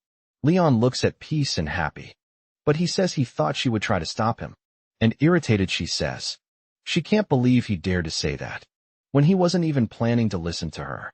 She says he's always been like that, always pushing past the limits people thought were impossible, and in the end he always pulled it off. And even though it took a bit longer this time, Leon says he thinks it was pretty fast, considering how difficult it was. But Chloe insists he took a long time. Way too long. She seems thoughtful while our hero laughs at the situation. And then the two of them start laughing uncontrollably. He says he's fine for now, and that she should go beat up Leon for him, while the girl asks if she's not supposed to heal him. He says that stubborn guy might not show it, but he's probably really depressed and shocked. So an attack from his girlfriend he hears would turn this loss into nourishment for his future growth. And with that he'll leave Leon in her hands. Chloe's left speechless watching her friend walk away, and suddenly she shouts his name, asking what he'll do after leaving the academy. Waving goodbye, he says that for now it's still a secret. The girl looks a bit surprised at his response, and puts her hands together and seems to pray for a friend. Elsid says he never thought he'd see a mage who doesn't believe in gods praying for someone, and our hero says that she really is a good person. The sword asks if he's finished everything, and the boy confirms that yes, he has. He says he thinks he longed to become someone special, and Elsid questions someone special. He gave his all desperately in everything he did. He wanted to become someone who wouldn't lose to either of the two, that he wasn't able to overcome barriers like social status or talent, and in the end lost his way in front of those special people, thinking he wasn't good enough. But upon meeting Elsie, many things in his life changed for the better. He freed him from the inferiority complex buried deep in his heart, and allowed him to escape the shadow of those two. But now the time has come to become a hero. And who in this world could be more special than him? Elst observes the boy and says he's quite a materialistic person. Leon asks if he's a bit disappointed, and the sword says of course not. Because what's wrong with wanting wealth and honors? What's wrong with wanting to be famous? He explains that ambitions are a central part of human life, and having dreams that push them forward. And unless one goes down the wrong path, ambitions are what make humans human. And that's why he chose him. The person who was supposed to become the hero wasn't him, but the other guy, the other Leon. Surprise, our hero asks what? Elsid reveals that he is the legitimate son of the imperial family, Clyde, the sword that will rebuild the corrupted empire once again. and his full name is Leon Callum Gladius von Clyde, and he was designated as the hero from 150 years ago. These new revelations leave Leon in shock. Then he comments that that guy is the perfect protagonist, and thinks that based on what he said, if he was supposed to be the protagonist, he no longer is wondering if that's true. Leon says right, and asks if he didn't say that fight would be a test for him, and Elsie says yes, and that he did well, and there's no rule saying. A hero has to be someone chosen by prophecies or oracles. If someone's future is forged by their own strength and willpower, that's also what hero does. And the other Liam is wrong about that part. Our Liam reflects on this, and Elsie asks if he's feeling guilty for having stolen his opportunity, or something like that, but the boy says, of course not. It's not like Leon lacks anything compared to himself, so why would he feel guilty? For someone born with a silver spoon in his mouth, that's impossible. The sword seems a little surprised by that answer. Then Leon says it's his own fault for losing to someone like him, someone who has nothing while he had everything he needed, leaving Elsie even more surprised. He adds that it was he who was chosen by the soul of the great Roderick, and the sacred sword chose him. So if that's the case, he's just living up to the expectations. Finally, Elsid lets out a satisfied sigh. The next day, our hero requested to leave the academy. His instructor was very sad that he was abandoning the academy to become an adventurer. Said he would write him a letter of recommendation, and that as a bonus. The fight between him and Elmont's clique had inspired both commoners and nobles to work hard, and that had changed the academy. Now finally, with that, he probably won't have to return to the academy again. Very excited about the changes. He says let's go to the free city of Blaine, where adventurers gather. A beautiful eagle seems to be watching something. That eagle flies over a green forest and through the blue skies, beneath a beautiful clear day.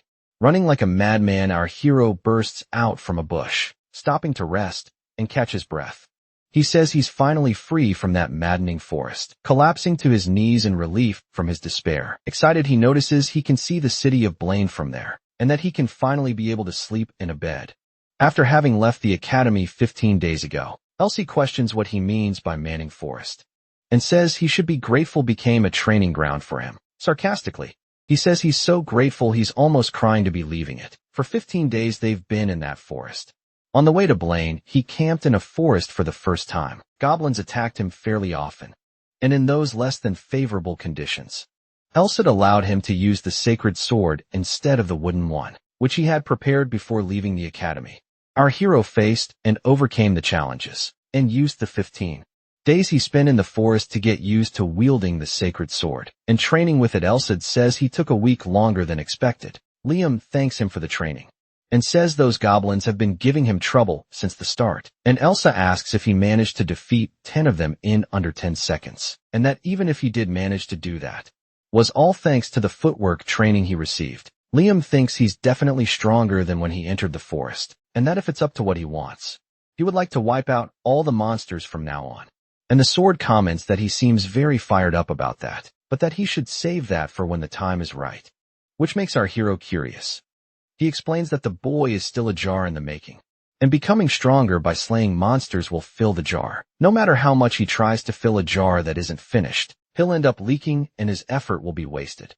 Leon says he understands and will remember that a good while later. Nearing the city walls, we see that beautiful city from above. At the entrance gate, our hero passes by 2 guards. He walks through the city among streets and market stalls. Leon says he's glad he managed to get through the gate safely, and that the public seems to have a lot of trust in the academy. Student ID, then Al says, by the way, this city. He adds that it's a bandit village. And shocked, our hero asks what this is. A bandit village. The sword says that for about 300 years, there have been several cities like this, and that it's not small, but also not exactly big compared to the size of the city. It's quite disorganized, and the security in that area isn't great either. A bit tense about the situation. Our hero says he still feels pretty inexperienced. Then Elsid asks where he wants to go. If it's an inn, but our hero says no, that he'll first look for a guild, that it would be better to register as soon as possible, while they're not in a rush. And Elsid says he's right, that he did say he wanted to become an adventurer, and that a mercenary would work too. But compared to an adventurer, It doesn't seem like he'd have much freedom to move around. He also doesn't intend to get involved in power struggles among nobles. And more importantly, he wants to use the privileges of a hero, believing that taking monster hunting quests would be best. And the sword says, it'll still be a long time before its seal is released. Liam thinks that aside from training in the forest, he was able to learn a lot about Elsid, because he descended a year earlier than the Oracle had predicted, and that most of Elsid's authority as a sacred sword is sealed. Normally, the wielder of a sacred sword would have a body that recovers quickly, being nearly immortal and also greatly enhanced, as well as being able to use aura and holy energy. And for someone like him who lacks aura, to be able to use a sacred sword at full power, he'd need to become stronger. Meanwhile, in the late afternoon at an adventurer's guild, Girl thanks him for registering as an adventurer under the name Leon. She says she confirmed his enrollment at the academy, as well as the recommendation letter from Helmet. Simple start rank D. Leon asks if she's Rise and asks what rank D means. She explains that it determines the kind of jobs he'll be able to take, and that you should be able to rise quickly. She says he'll need to reach rank B to show that he can use an aura weapon, and that it'll take some time to get to aura S. And he can't believe aura is a requirement. Besides the level needed to circulate aura, an aura weapon represents the level at which someone can control their aura. Outside the body, a sword that can break stones and cut through steel. This is the true beginning of a superhuman. He thinks that reaching that level only gets you to rank B, and wonders how strong a rank A or S must be. Elsid says this organization is more interesting than he expected, and it looks like there are many humanoid races around. At that moment, our hero notices several people staring at him, among them some feeling humanoids and others who look like elves. A sword assesses and says there are werewolves, elves, even high elves. And he can't believe they're working with races that were at war 300 years ago. He says the person who created this organization is very skilled. Smiling kindly, Rise asks, "What's wrong?" And our hero stammers a little, saying it's nothing. And she says it's all good. She says his registration is complete, and that if he wants to become an official adventurer, he'll need to complete a mission with no reward at all. Our hero can't believe what he just heard. No reward, in other words. A free job. He asks if it's really without any reward, and she says yes, that he needs to be acknowledged by the guild to become an adventurer. And of course you have to pay a price to gain recognition. Elsid says that's how it is. The world isn't always an easy place. While our hero tells him to shut up. It was a beautiful day in that city. And there we have the entrance to the city sewers. Inside we see a series of dark tunnels. Someone is running through those underground waters and facing various monsters. Our hero works on his mission. He says it's the first time he's fought rats using a sword. Alice says his sword techniques are meant for one-on-one combat, and to get through these guys, we'll have to keep cutting them down. He says there's no better training than cutting all kinds of enemies, whether they're beasts on the ground or in the air. Leon thinks the sword shouldn't be giving that kind of advice. The sword says there's no avoiding it, since he took the mission and went to clean the sewers. And our hero seems a bit annoyed by that. He continues his battle against those creatures until finally, he takes down all of them. But it seems something different catches his attention, and he tells Elsa to look at that guy deep in the nest, asking why he has a horn even though he's a rat man. The sword explains that it's an evolved species, and our hero questions that. It explains that it's a species that lived a long time as monsters, or gained a special type by absorbing tons of resources, and that they're like hobgoblins. So Leon asks if he needs to be careful with it.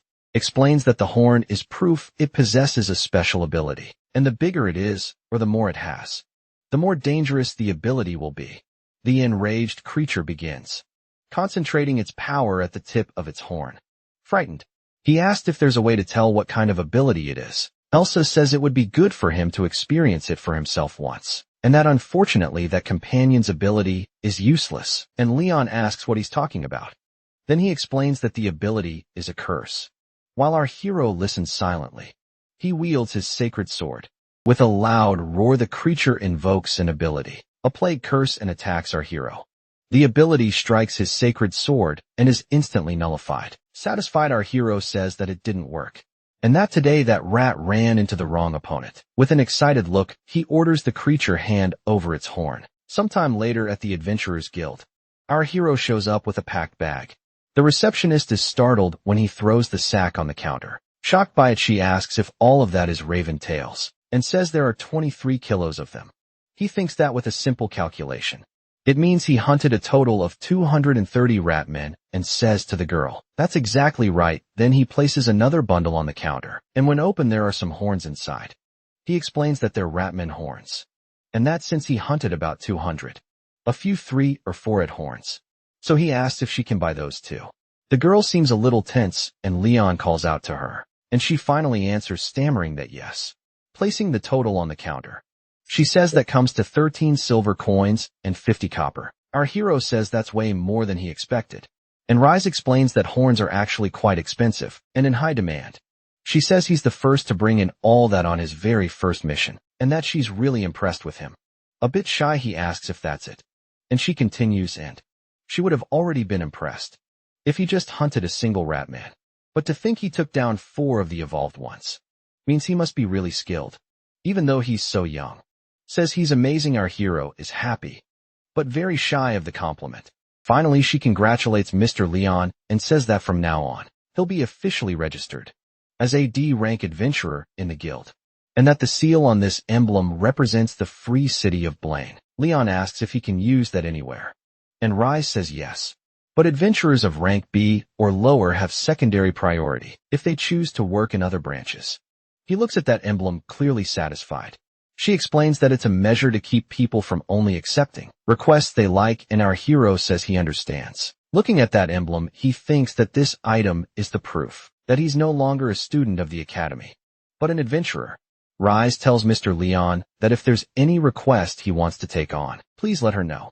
She might be able to help even without much authority. Holding his emblem, he smiles with satisfaction and thinks that in that case, as he walks out in the late afternoon from the Adventurers Guild, Elsid seems to be pleased with something, and says that the receptionist seemed to have mistaken him for a holy knight, and in shock our hero asks why.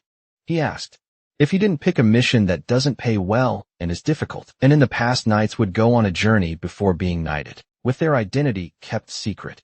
But since the hero is a sort of holy knight, she's not entirely wrong, and Leon asks really. He adds that she'd probably faint in the future if she found out the truth. But Leon says he can't just tell her the truth. The sword says who would say something like that? A receptionist in charge of the hero.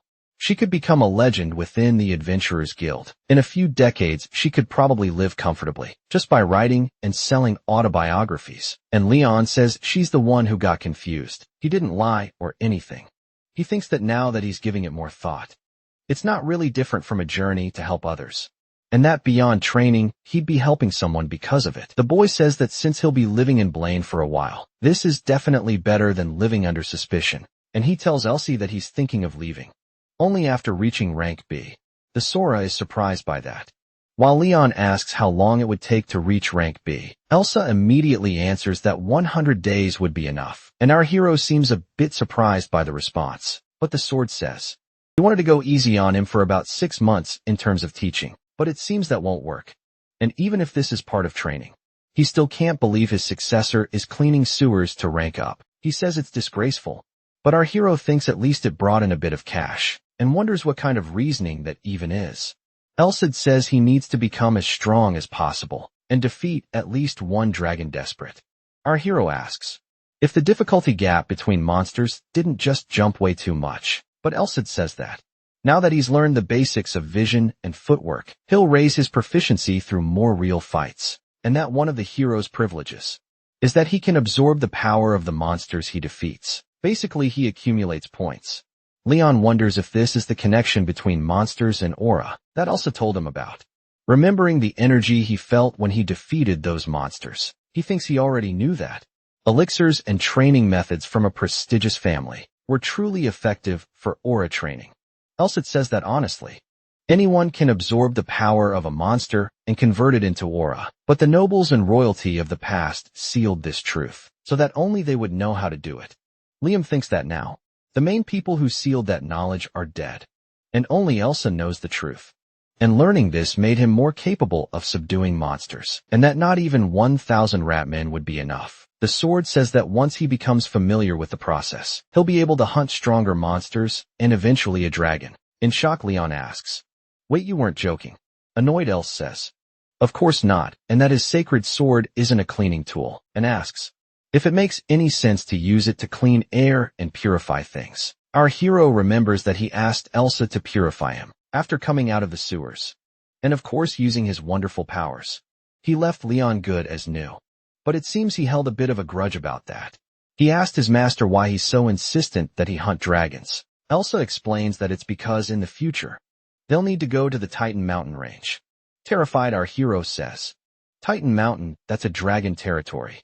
He wouldn't dare go near a land ruled by the laws of giant kings. He asked why they go to the demon realm, a place that countless kingdoms failed to conquer in the past, and Elsid says they'll definitely be able to help him.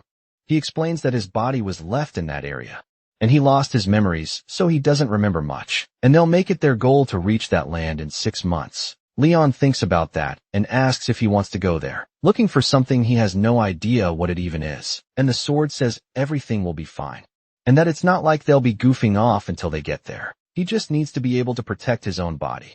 Smiling, he says, "You should just trust him. After all, is the sacred sword." And our hero smiles satisfied. He says all right, especially since nothing he's trusted so far has gone wrong. So Elsid says now they'll be in hellish training, and that terrifies our hero. Sometime later at the Adventurers Guild, 2 men are mocking someone, asking if that cat's going to take out the rat men again today. The man wonders if that bastard just called him a cat. Calling him an idiot, the other says. He heard he's been stacking up a mountain of them every day. Leon thinks maybe it's because he got famous for hunting rat men, but his nickname in the guild became Cat. Arriving at the counter, he throws the full pouch on top. Smiling, Rise says the amount is smaller than usual, and our hero agrees. He says he didn't find many rat men this time, and the ones that attacked him were few.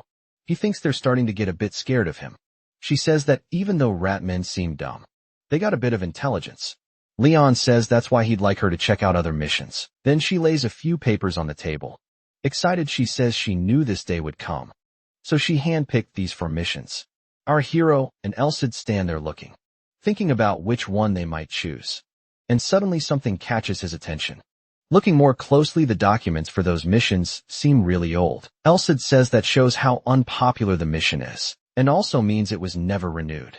Smiling, he says, "That's it, and he's going to take that mission sometime later." Walking through the city, he comments that it's a hunt for a rocky slime, that its habitat is found in the earth near the wall, because they eat rocks, so if they're allowed to live there, the walls won't last for very long. He wonders if the mission is from Blaine's defense captain, and there's certainly no chance that he would take advantage of him. Arriving at a small gate in the wall, our hero shows a paper to the guard, who startled asks if it's about subjugating stone slimes, and says he never requested that. Liam asks how that's possible since it's an official guild document. The defense captain says it must be some kind of mistake. Then suddenly someone approaches, asking if he's the guy, the adventurer who cleaned up those sewer rats so well. Leon says that yes, that's him. And the man says he's amazing and they need more adventurers like him. He says he can't believe those guys who only take easy jobs and still call themselves adventurers. They're ridiculous, and ask Leon if he doesn't think so. A little later, our hero walks through the interior of the city wall, remembering that the man said, depending on how good he is, he could give him more rewards. So he has to work hard. A little worried, he comments that the man made it sound like it was something hard to deal with. Elsie asks if it wasn't good that he said he'd give him more rewards, and Leon says the place is damp and slippery, and without technique, it would be hard to stay on his feet there. The sword says that, in other words, it's a perfect place for footwork training. But our hero asks him to wait a second. Looking down the corridor, he sees 3 slimes bouncing toward him. Our hero asks if there are 3 of them, and Elsid impatiently tells him to use his vision. He explains that if they were like regular slimes, adventurers wouldn't avoid them. So the boy agrees, and suddenly a stone appears very close to his face, barely giving him time to dodge. That stone, thrown with force, sticks into the wall, and he wonders if it was a rock. Frightened, he asks where it came from, and Elsie tells him to look in front of him. Then a slime comes at him. Defending almost instinctively, he blocks that slime with his sword, but feels his weapon being pushed back. Surprised, he wonders if that's why they're called rocky slimes. Alice says the boy probably already knows, but the slime's weakness is its core, and that if he destroys that core, which is right at its center, he'll be able to destroy the slime entirely, no matter what type of ability it has. But there's more to it, our hero realizes. It has countless stone fragments within it, multiple layers of armor protecting the core. For a monster that was definitely well designed. Alice says it's no wonder adventurers want to avoid them. Blunt weapons would work well at penetrating a slime's defense, whereas swords and bows could easily cut or pierce them. But they use stone fragments to compensate for their weaknesses. That's why it's a monster that has become difficult to deal with, using weapons suddenly. The slimes begin spitting a barrage of rocks at our hero. That barrage of stones begins to close in on Leon, and he defends himself with his sacred sword. Then those slimes continue advancing toward him. Our hero seems to be struggling a bit in this fight. Elsid says they know we can't block everything, so they're aiming for vital spots. He asks Liam what his analysis is of the attack just now. The boy says they're firing stone fragments from over 5 meters away, which gives a window of time before they shoot again. He thinks that if he closes that distance between them, he might be able to get in 1 or 2 attacks right now. But there's a problem since he can't get through the slime's defense. He needs to find a way to avoid the fragments and strike the core. And he wonders, no, I need to cut it. Elsie looks surprised while he thinks that using his vision, he could look for the moment when the fragments are dispersed throughout the body. Then use the sacred sword to pierce the empty space. But the problem is that the rock fragments are constantly moving, so finding the gap won't be easy. Despite the situation, our hero smiles and asks if a crisis can also be an opportunity. Elsid says that. At the moment, the rock slime creates an opening to launch its stones. The flow of its mucus must also stop for an instant. So based on his abilities, there's no better time to precisely destroy the core. Leon asks if he thought all of that through when choosing the stone, slime, and the sword says. Of course, Terminator Hero says. Then all right. And that he'll give it a shot. Then wielding his sacred weapon, he charges at the creatures. Getting closer, he activates his trained vision, and in a single strike, he slices through one of the creatures, shattering his core completely. He realizes that if he misses the timing even for a moment, he himself will get hit. Elsid says that, since they detect what's around them through vibrations, he needs to reduce surface pressure while moving. The slimes keep attacking and hurling rocks at our boy. The sword says that this is definitely doable with his footwork technique. And as he approaches, our hero keeps dodging the monster's attacks. Excited, he thinks he can pull this off. And just like Elsid said, it's possible if he uses his movement technique. But something unexpected happens, and our hero slips while thinking. What? Looking to the side, he sees that mass of rocks flying toward him. Then he focuses and begins using his skills. With effort, he gets back on his feet, just in time to dodge the barrage of rocks speeding past him. And with his trained vision, he clearly sees the core of another creature, shattering it without mercy. A short time later, slime remains cover the entire corridor. The sword says he doubts he did that consciously, but in the end it all worked out. And Leon asks what he's suddenly talking about. Elsie says it's about what he just did. It was level 2 of the footwork technique.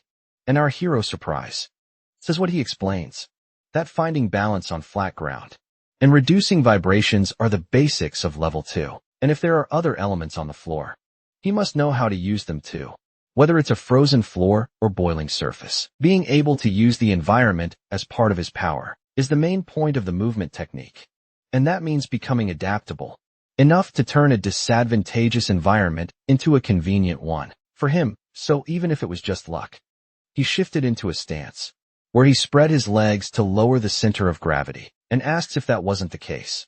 By doing that, he abandoned his upright stance and was able to flexibly shift in any direction he wanted. He says that if his environment changes, then his posture must change too. And up until now, the posture and movements he was using were suited only for flat terrain. In a place with a low ceiling and a wet floor, he'll need to move in a way suited for that kind of place.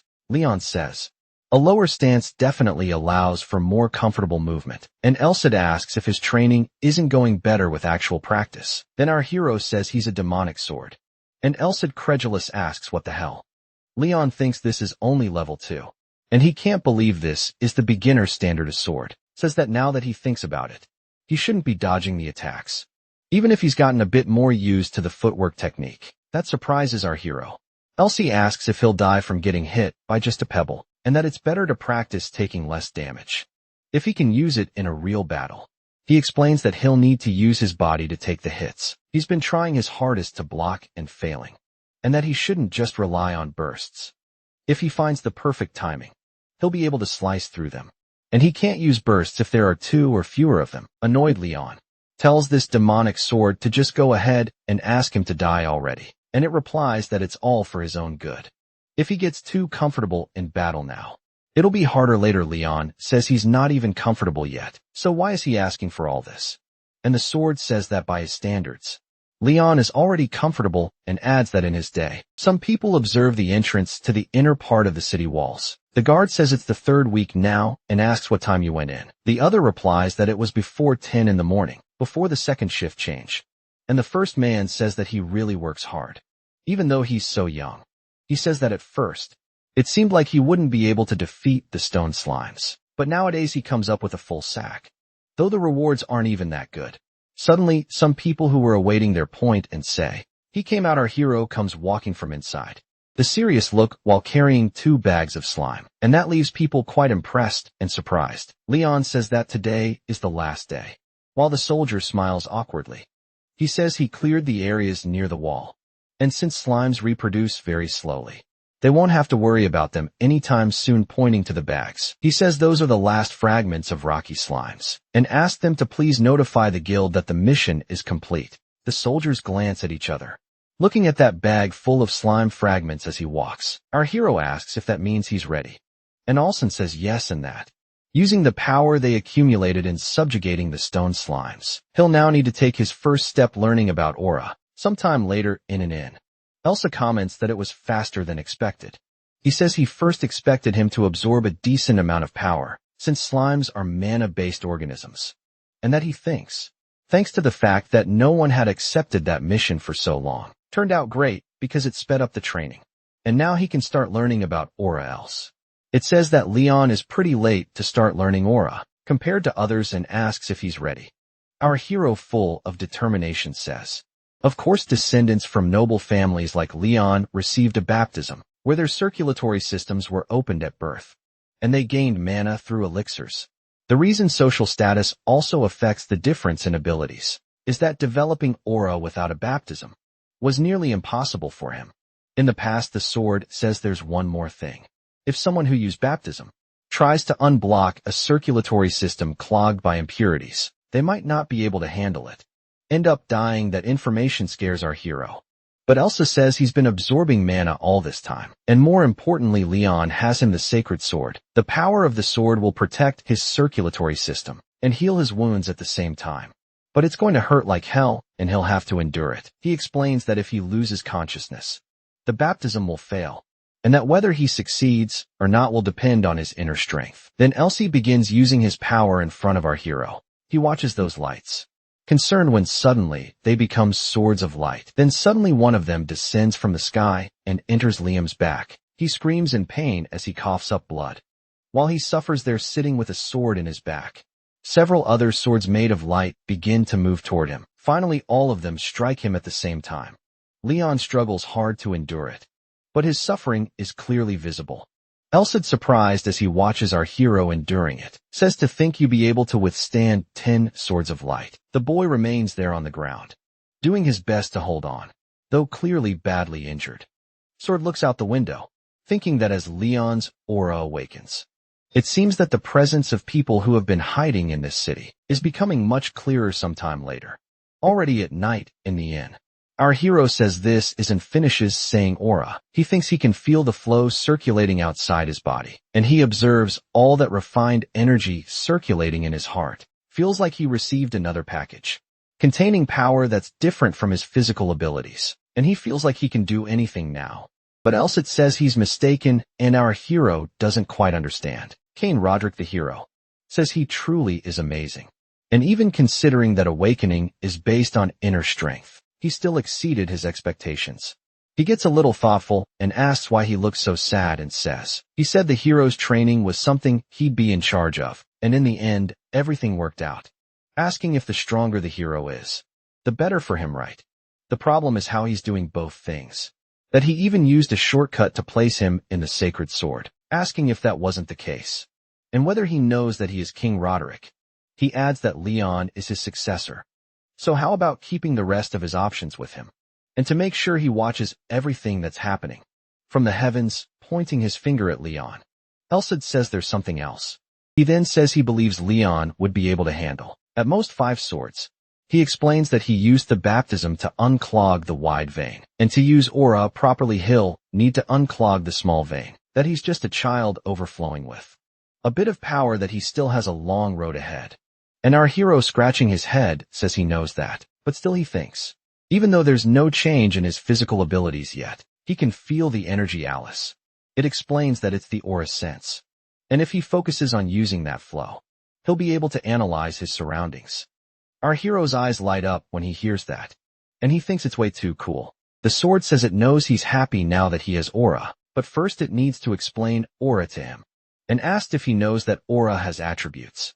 That there are 5 common attributes usually found in humans' metal, beast wood, fire and water, but what he has isn't one of those. He says he's a bit surprised that Leon obtained the same aura as his, which makes our hero curious surprised.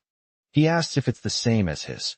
So that means, and Elsid interrupts and says yes, that his aura is of the sun attribute, which represents light and heat. This is a high-class attribute that represents splendor. Leon, overjoyed, celebrates on the bed, thinking he has the same attribute as the legendary hero. Elsa says he'll summarize before getting to the main topic. With a snap of his fingers, he opens that information terminal. There it shows that he's a hero who has finally learned aura. He's level 22 with a growing list of skills. He's surprised, thinking it looks really different from before. And not only that, but wonders how he just learned aura and is already level 3. Elsid says he was able to use accelerate even before learning how to use aura, and that he can even use aura sense. Recalling earlier moments when he used that power like that, he adds that he's already well above levels 1 and 2, and our hero asks if that's really true. Elsid says his martial body also advanced to level 2 after his meridians were opened, and now he'd like to teach him some of the swordsmanship that's been missing, and that makes Leon really happy, celebrating. He thinks he can finally learn the swordsmanship of the great hero. Roderick, with shining eyes, he asks if they should start right away, and Elsid says, heavens, you're really fired up, huh? And adds that it's 100 times better than having no motivation, at least in his opinion, but there's something he needs to know first, that this city is where his enemies live. Liam doesn't seem to understand and asks what. He explains that somewhere in this city, he can feel their presence, that they're the arch enemies of the hero, the traitors trying to fulfill a purpose by handing this world over to beings from other worlds. They are insects, constantly riding in the shadow of the hero of their respective era. A bit tense, Leon asks what their name is, and Elsid says he doesn't waste names on those pieces of shit, and if he needs a name for them, he can call them Malice, a wicked group. Irritated, clenching his fists, Leon thinks enemies of the hero, but the sword says there's no way he can face them head on right now. Our hero reaches a conclusion and says, then finishing the thought by saying he just needs to get stronger, and asks if that's right, and that he's already decided to become a hero. Elsid stares our hero. He explains that for now they'll probably remain quiet, but it's not like he has all the time in the world. They'll need to act within 2 months at most. He says subjugating monsters is nothing more than preparation to become stronger, but Malice is an enemy a hero can't avoid. From now on he'll have to throw himself into the mud, crawling through blood and animosity. Our hero hears all that, looking a bit tense. The next day at the Adventurers Guild, Rise tells our hero that the guards contacted her, but she was worried because he hadn't shown up for 4 days straight, and Leon asks if he made the girl wait. She looks at him and says there's something different about him. Leon says he kind of had an epiphany while subjugating monsters. Very excited, she says she knew it, and that she has one more reason to congratulate him. With that, our hero looks a bit confused and says, pardon, and asks the girl, did you say one more, smiling gently. She hands him another emblem and says yes, congratulating him on being promoted to rank CS. Sir Leon, our hero, looks at that beautiful emblem in his hand and asks if C ranks usually don't need a separate evaluation for promotion, and Rise confirms that's right. But considering the subjugation of the Ratmen and the Rocky Slimes, he received very high evaluations, so he didn't need one.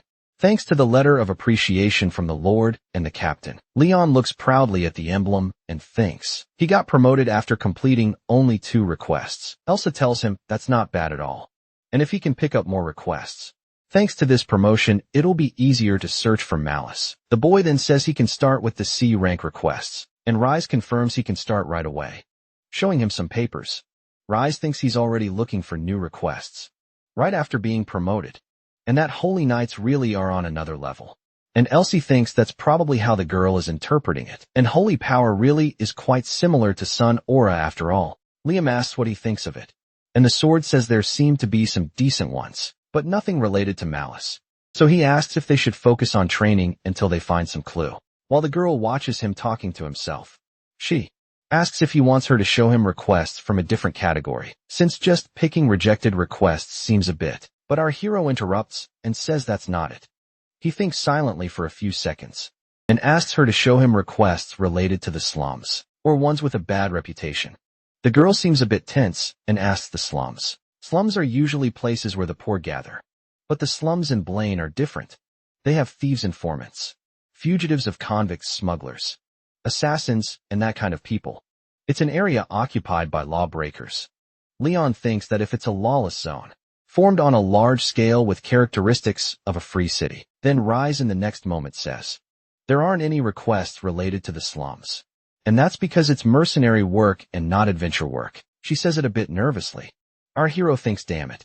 Adventurers don't get involved in human conflicts. Disturbances in the slums are mostly disputes between people. He thinks he can't become a mercenary, full of restrictions after coming this far, and that if he starts investigating without a reason, they'll definitely keep an eye on him. Eventually, Rise shows a paper and asks what he thinks of that request. Sir Leon, our hero, picks it up and looks at it for a moment. It's a subjugation of ghost armors in an abandoned mansion. Ornamental armors that were left behind in a deserted mansion, turned into living armors, making the property unsellable. Bryce says that not only is the reward low, but there also aren't many D ranks who can destroy the armors. Our hero thinks his sacred sword shouldn't have any trouble with that. She comments that since the mansion is close to the slums, she's sure it'll be helpful going near that area. Liam thinks that having an excuse really is crucial, and no matter how powerful the forces in the slums might be, they won't dare pick a fight with the Adventurers Guild, since they might have to deal with a high-rank adventurer if they mess with the guild the wrong way. A rank and above are forces under national control. Rise gently smiles at our hero while he scratches his head, bit embarrassed smiling. He says thanks to the girl, and it'll definitely repair her next time. And she says he doesn't need to worry since it's her job. The girl tells Sir Leon to also pick up the reward for the rocky slimes, and that the guard captain added a generous bonus for him. Our hero looks at the sack of coins very satisfied, but he suddenly realizes something, and asks the girl if he can request one more thing. She says yes. You can ask with a more serious expression. He asks if she could tell him where the Church of Blaine is located, but Rise looks somewhat terrified by the question, and stammering asks if he means the church. Then the boy says yes, that he has business to take care of there. Rise gets very tense at the request.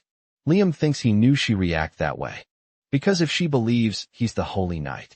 As Elsid says then, even though Holy Knights, in their penance, aren't allowed to request help from the church, there are exceptions if enemies of the church appear. In other words, heretics. Those who denounce the goddess, regardless of affiliation or faction. The church gathers all its strength to fight them. That's the reason the ruthless Iron Knights are dispatched. Then the girl says, it's at the end of the primate district in the northeast, and that it's the 13th building. Our hero thanks her and says he's on his way. The girl stays there staring, almost drooling the next moment. She realizes that if a sacred knight is looking for the church, it must mean an enemy of the church has appeared. Falling flat on the ground, she thinks this is something the guild can't ignore, and that she needs to report it immediately. With a satisfied look, Else says, how cunning. He says it's the most effective method, considering he won't reveal his identity. That a ranked D or C report isn't enough to make the guild take action. Leon says that's not entirely true, and asks if he really didn't reveal his identity, since once the report is made, the guild will act on its own. He thinks he could show Elsa to the church if it truly became necessary, but he'll leave that as a last resort.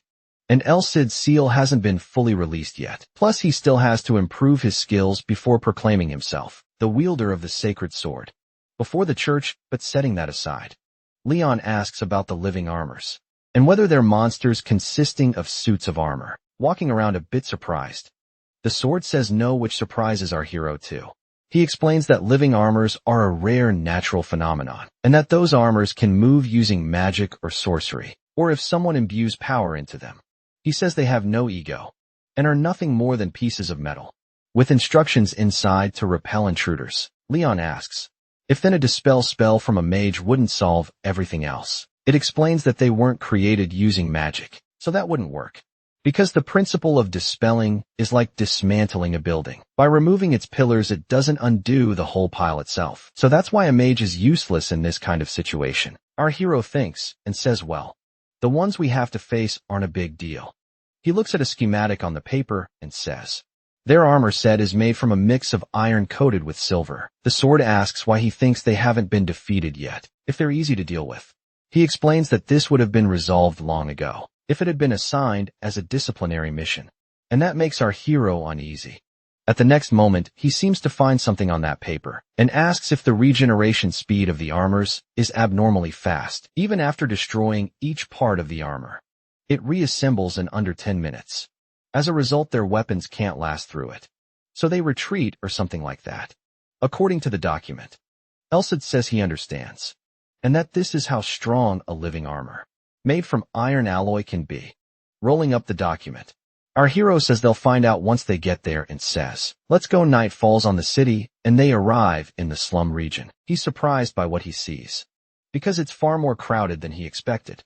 And it definitely is, and he calls for Elsid, who answers and says he's been feeling something uncomfortable since entering the area, asking if someone is following him. But the sword says it would have told him right away if someone was, but that it has a hunch about what it could be. Curious, our hero asks what it is. He explains that it's because of his aura sense. The sun aura is more sensitive to external influences. People are eyeing him because they think he's an easy target due to his age. So their ill intentions are triggering his aura tricking back. Leon says he feels even more uncomfortable now that he knows that he says he can't believe that stabbing sensation comes from people wanting to hurt him. And Elsa says that even so, he should be careful, that most ill intentions are insignificant, but some are quite dangerous. So our hero says he's got it. The sword says that no matter where they are, humans are forced to be cautious around strangers, and that he should be careful while carrying out this request. A little worried, our hero continues on his path. A beautiful moon can be seen in the sky when our hero reaches his destination. Looking at that enormous and terrifying mansion, that building looks like it's been abandoned for quite some time. And Elsie says this place wouldn't sell even if there were no armors inside, and our hero agrees with that. Around the area are some armors covered by a thin cloth, which at that very moment awaken from their slumber. Liam continues moving through the mansion and arrives at a large room full of cobwebs. Drawing his sacred sword, he says he thinks he's ready. Then he moves forward using his magical weapon to light the way. Excited, he says having it is so convenient. And Elsie tells him to bring candles next time, because he can't do this when there are others around. And our hero, excited, says okay. Next time, then the sword points straight ahead. From the end of the corridor, we see an armed suit of armor approaching. Its eyes glow with some kind of sorcery. A weapon strikes and cracks the floor. And from the hallway, the armor stares at the intruders. Our hero, excited, says it's the first time he's facing an opponent with halberd, that it can be swung to slash, thrust to pierce, and even used to crush. And that's not all, it has a reach of about 2 meters, so that weapon alone can cover the distance he need 2 steps to reach. That armor prepares to strike the boy as he defends and thinks that, however, that advantage only applies when there's someone to wield the weapon. With a precise move, our hero strikes that weapon. He thinks that no matter how powerful that halberd is, there's no way a 20 to 30 kilogram empty suit of armor can overpower him with it. Determined, he says that's the price it pays for closing the distance on its own. The next strike begins to break the armor apart. Alien realizes that it's far from enough. Then in the next moment, he unleashes a series of attacks on the enchanted armor. Its shattered pieces scatter across the floor. Elsie asks if he used acceleration, and says that aside from the minor blade deflections, due to the speed boost, it wasn't bad. But Leon says he can barely use it for a few seconds. The amount of aura, he can use it much more naturally. Still, either way, the report said they regenerate even if destroyed with a warhammer. Our hero stands there observing the shattered armor on the floor, and asks if the report didn't say abnormal regeneration, and that this doesn't seem like it. Elsie says they might have made a false report.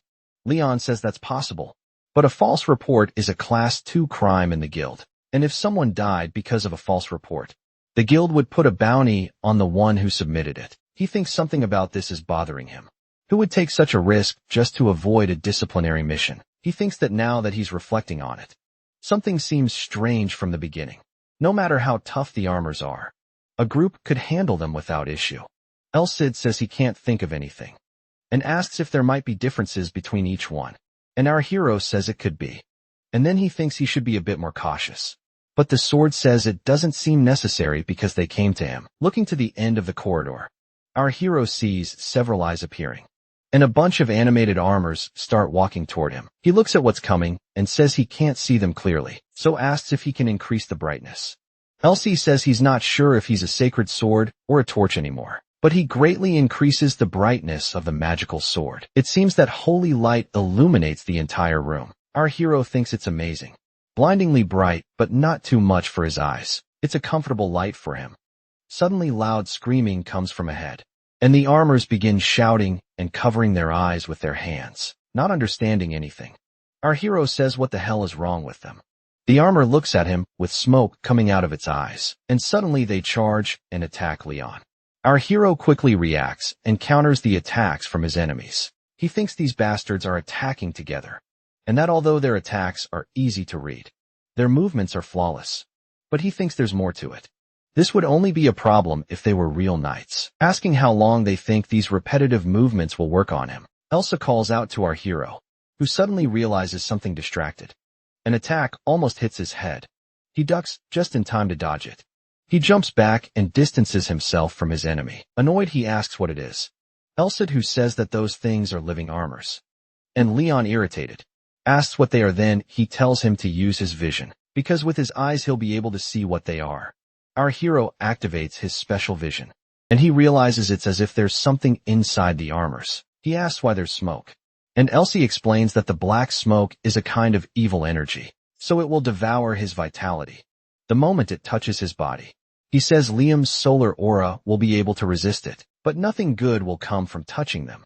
Leon asks if that's why they reacted to the light of the sacred sword, and Elsid says it's sort of that if they were just made of evil energy, they would have simply been purified, and that living armors don't have intelligence and couldn't scream. There's absolutely no reason for them to tremble before the light of a sacred sword, and the only beings that show aversion to purification, light, air, and he finishes by saying, they're evil spirits. He explains that these are phantom armors, and they are born when a restless spirit possesses armor. Their foolishness degenerating into hatred toward the living, calling what he fought earlier.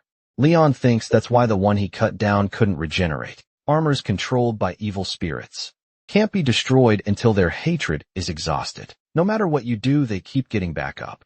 And the only ways to subjugate phantom armors are to expel the spirit with powerful magic, sever their connection, or purify them with holy power. Thankfully, Leon thinks he has the sacred sword, the greatest of the sacred weapons. But there's a catch: there are too many of them. And if they're phantom armors, then it's better for him to retreat for now and return during the day. Elsid says the numbers are strange. There's no way so many of them showed up by coincidence. And Leon asks if it's not a coincidence. He explains that the creation of phantom armors has a very low success rate, even if the enchantment is good.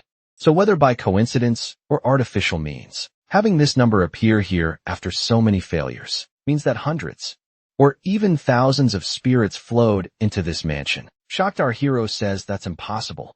There's no way that many people are dying in this city. Elsie explains that the activity level of an evil spirit isn't that high, so they can't go far or stay in this world for too long, and they couldn't even travel to another district within the same city. Liam then says that there's no other place except the slums, that it's a place far from the law. The only place that meets the conditions is the slums, where anything can be obtained with money or violence. Determined, Leon thinks he can't let this slide. But he doesn't have much experience as a hero, and this is something he can't handle yet. And even his last resort to get the church to act, using the sacred sword, is useless if he doesn't discover the objective and identity of the secret organization. So he decides they'll remove the option of returning in the morning and advances against the armors. He thinks that fighting right now against stronger opponents in a dark environment will become a foundation for his growth. Our hero continues fighting and cutting down the evil armors. Sometime later, he has shattered a bunch of them without difficulty. From the window, it looks like the day is beginning to dawn. Elsid says it seems they've been finished off. And our hero agrees as the sunlight already enters through the window. He says that intentionally fighting while surrounded isn't so bad. After all, the sword asks if it's because of his blind spots. And he confirms. He says his perception is nearly unbeatable, but there's a limit to the field of vision. And no matter where he looks, he can't see behind his head. So it's not like he can fight with his back to a wall all the time. Either, and Elsid says that's definitely true. And then a third-rate person is controlled by conditions. A second-rate adapts to them. And a first-rate uses the conditions to their advantage. Leon takes a deep breath, satisfied at leaving the mansion. He says, well, it's something I need to overcome if I'm going to fight for the slums. The danger level of the slums is higher than those spikes, and there are traps set with malicious intent. Leon thinks. He's sure that those who are used to killing and setting ambushes will target his blind spots.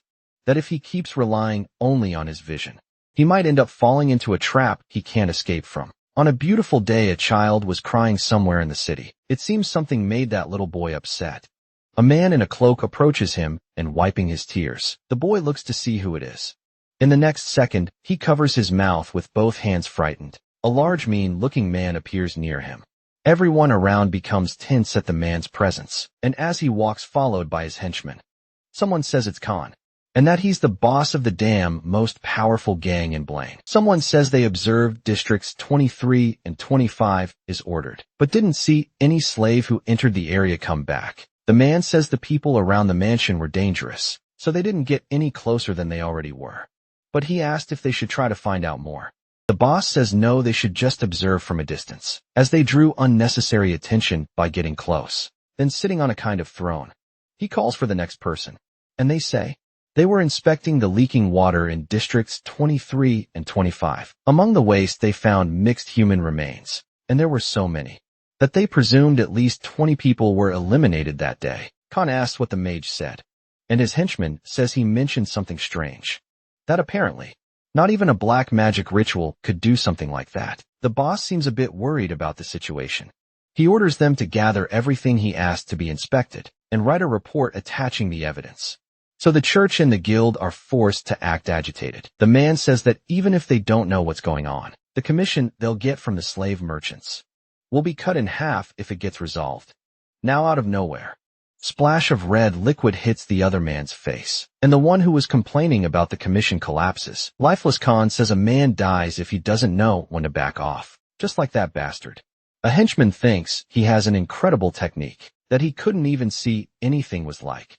He just waved his arm, he says. Those bastards are different. You can't use them, and you shouldn't try. Because even forming a relationship with them is already harmful, and regardless of whether they're lunatics, part of a cult, or even spies from another kingdom, there is absolutely no reason to associate with them. The boss says everything will be over for them if the church decides to act directly, because they will be hunted to the ends of the earth if they exchange coins with that group. And that group is the execution squad of the church, the Holy Knights of the Iron Chain. Khan then says to drop the subject and asks if there's any news, and the man says yes. It's about the abandoned mansion in that district. He heard rumors that an adventurer frequently visits the place, due to a request. Khan seems interested, and the man adds that it's been over a week. He continues saying that the adventurer has recently earned a nickname for missions involving rat men and stone slimes. At first it was Cat, and these days he's being called Janitor. The henchman says he believes it's because he's taking on requests that others reject. Khan says that guy is interesting and adds, a janitor, huh? He says an adventurer who takes on shitty requests might be the kind of person he could actually use. Night falls in that bustling city, and at the inn where he rests, our hero doesn't seem to actually be resting. He's clearly putting effort into what he's doing, until he finally finishes, looking quite exhausted from the process.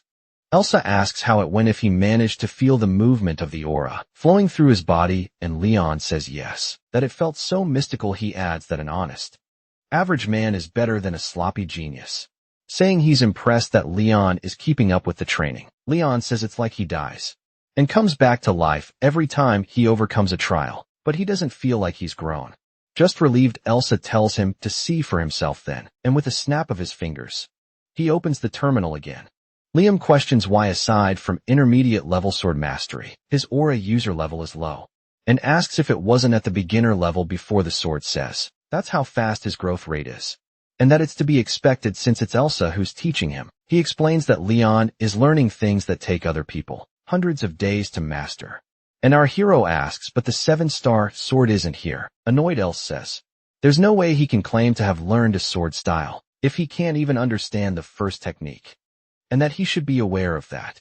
The 7-star sword, also known as Chariot, is the arcane sword style invented by Roderick in his era. It's said that one can only truly be called a master when they can use all 7 forms of the arcane sword style consecutively. Our hero says he wants to learn at least one of those forms before facing Malice, and asks if by combining the 2 swords, he wouldn't gain an advantage over anyone. But the sword explains that they would die if they weren't master rank, and Leon says that's enough.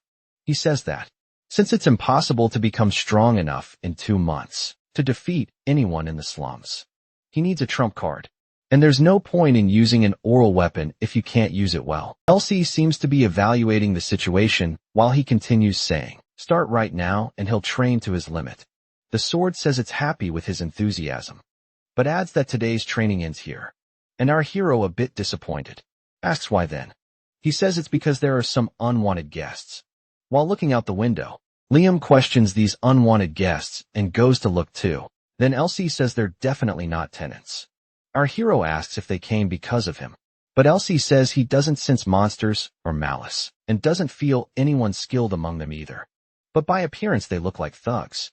Leon asks if they could be from the slums, and the sword says they don't have a very friendly expression, but he doesn't think they're here to fight. Our hero says he should go meet them and heads outside the inn. Somewhat impolite, one of them asks if he's the janitor, and Leon confirms that the other apologizes for coming unannounced. But since they're under superior orders, he asks for the hero's understanding, and Leon questions superiors. The bandage man says yes. They're members of a gang called Bastard, and our hero watches the group strike poses, looking like a boy band. He thinks he heard about them while gathering information. LED by Con the Fong, the one on top of the groups dividing the slums into 3. Pointing at our hero, he says the boss is looking for him, and that they were ordered to leave him alone if he doesn't want to go, but the guy suggests that he go obediently. So without further delay, our guy says to show him the way. The goons are surprised by Leon's willingness, while he thinks the boss wouldn't summon him like that if he wanted to harm him, and if he mentions Khan's name, most people will get out of his way, and that this is his chance to reach the depths of the slums. Elsid appears and says it's obvious what he's planning to do, and our hero confirms that it was a clear night with a big moon in the sky. He thinks the man probably intends to give him a job, the kind that can't be requested from the guild. While he follows the group, he decides that if the man plans to use him, he'll use the man too, already inside an establishment. The man points to a direction saying this way, but suddenly someone runs by and bumps into the goon. The man falls to the ground, with a bunch of apples scattering all over the place. He stammers, saying he's very sorry. The goon looks at him angrily, calling him a bastard. Then he starts kicking the guy, calling him a shitbag, and asking why the hell he doesn't watch where he's going. Our hero gets uncomfortable with the situation, but Elsa tells him to endure it. Leon, outraged, asks what the sword tells him, to be more careful with his emotions. If he shows a thirst for hatred in front of Khan, you'll end up achieving nothing. Leon understands the situation and calms down. A few seconds later, he says he's fine now and that he'll be more careful. That night, already at the meeting place, Leon says, so that's the base of the bastards. And sarcastically, Elsa says, they do know what cleanliness means. He observes the place carefully and wonders if all those are battle marks. He comments that it looks like they don't clean on purpose, and the sword says it's a classic way to show dominance. Suddenly, a huge man appears behind our hero and asks if he's the one they call the janitor. Instinctively, our hero draws his weapon immediately and turns to attack the guy, who defends with his wrist. The man gives a wicked smile while holding the hero's sword, seeming to enjoy the moment. He says janitor is an unfitting nickname. Our hero seems a little intimidated by the man. Then the big guy prepares an attack against our hero, who's in shock, just watching, thinking he's going to die. The man unleashes a powerful strike against Leon, but stops the punch right near our hero's face. And even without hitting him, the blow still injures Leon's face. The smoke caused by the strike begins to dissipate. Standing there, he thinks he couldn't dodge it, that it was too much power just from the wind pressure. If he had kept going, his head would have exploded. He wonders if that's what they call prey. And the man says he's got guts. He thought he'd just be a piece of crap. Since he heard he was only a rank C, he adds that that's enough. Gives him a light tap on the chest. Says that's it. I've chosen you, wiping his nose. Our hero asks what he chose him for, and Khan says it's for his request, asking if he hadn't suspected since he came all the way there. He says he'll give him what he wants. And our hero asks what I want. And what would that be, smiling? Khan says he's sorry, but he already did his research on him. The man says that at the Royal Academy, he was always second place in the class of commoners, and that he kicked the asses of those immature nobles for sheer effort, and after dropping out, he registered with the Adventurers Guild, eventually becoming known to the city's big shots. Leon watches him, thinking he's the king of the slums, Khan the prey, wondering if he even has informants in the alleys on his side. Proudly, Khan says he kind of gets why he left the academy. It's because he had no intention of becoming a knight, that he didn't plan on bowing to the nobles. Elsid and Leon seem a bit surprised by the guy's thinking. He explains that since that was the case, he beat the crap out of those noble bastards and became an adventurer, different from those bastards who only chase profit. He saw the whole picture and stepped up as an adventurer who could be useful to the big players. He says that's why he managed to rise to rank C after completing only 2 requests. Liam remembers the battles with the rat men, then the slimes, and finally receiving the emblem, while Khan asks wasn't bad at it. In shock, the two of them just keep listening while our hero thinks to himself, that's not what happened at all. Khan says that if he were after money, he wouldn't do any of that, and that he had only one goal from the beginning, so he figured it out immediately, excited. He says it's fame, the thing nobles can influence, the thing that raises your status regardless of your background. He says he's sure that's the reason he didn't hesitate to answer his call, even though it was in the dangerous slums, and asks if that isn't it as well. Very excited about the situation. He says that if the boy accepts his request, his wish will become reality. A bit serious now, our hero says he understands while thinking, what the hell is wrong with this guy? And that he's getting everything wrong on his own. Elsid says it's a load of wild nonsense, but it makes sense considering his past and the missions he took on. Anyone would think he's chasing fame. Leon thinks he's misunderstanding in a completely different way than Rise, but that there's no reason to correct him, because this guy might become his enemy someday. So if he's understanding everything wrong, all Leon needs to do is make use of that. So if he says he'll at least hear what the guy has to say. Khan gives him an intimidating look. The meeting continues on that beautiful night. The boss explains that people in the slums are cautious of outsiders, but they don't reject them. He says this place works with the survival of the fittest method, and that a lot of people who don't know their place come to the slums, trying to seize power. So he didn't even care when they started moving 4 months ago. That is until they invaded districts 23 and 25 and pile up around 200 corpses in a single day. Our hero remembers those armors with evil spirits and wonders if malice is connected to the abandoned mansion. And the armors, Khan continues, explaining that 3 people share the rights over the slums. A lone shark they call the Golden Pig, named Simon, an unknown assassin no one's ever seen the face of, the guardian of the coffin, and of course himself. Khan, who's at the top of it all.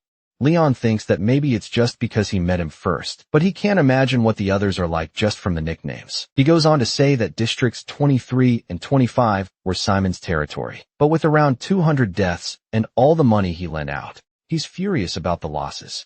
So in the end, to neutralize them, he hired mercenaries from rank D up to B, but all of them were wiped out. That leaves her hero in shock, agitated. He asks who the hell those guys are, and Khan says he doesn't know. Liam thinks they must be powerful to massacre so many mercenaries. It should be a force the Empire keeps an eye on, because this crosses the line in an outrageous way, and that if he takes Khan's story into account, the large number of phantom armors in that mansion makes sense. Khan says that everyone who tried to find out is dead, except for himself. He says the damn pig is so scared he does nothing, and the coffin keeper must be just watching along with his own goons, avoiding a serious war. He adds that he's sure they would complain if he hadn't gone with them himself, and that he understands. But Leon asks if the situation basically became one of non-aggression, and Khan says it's extremely frustrating, but true. He says that's why he called him the adventurer who only seeks fame, and that after the test, he was certain he has a tendency to run toward danger, instead of away from it, and with that courage, he was sure Leon wouldn't say no.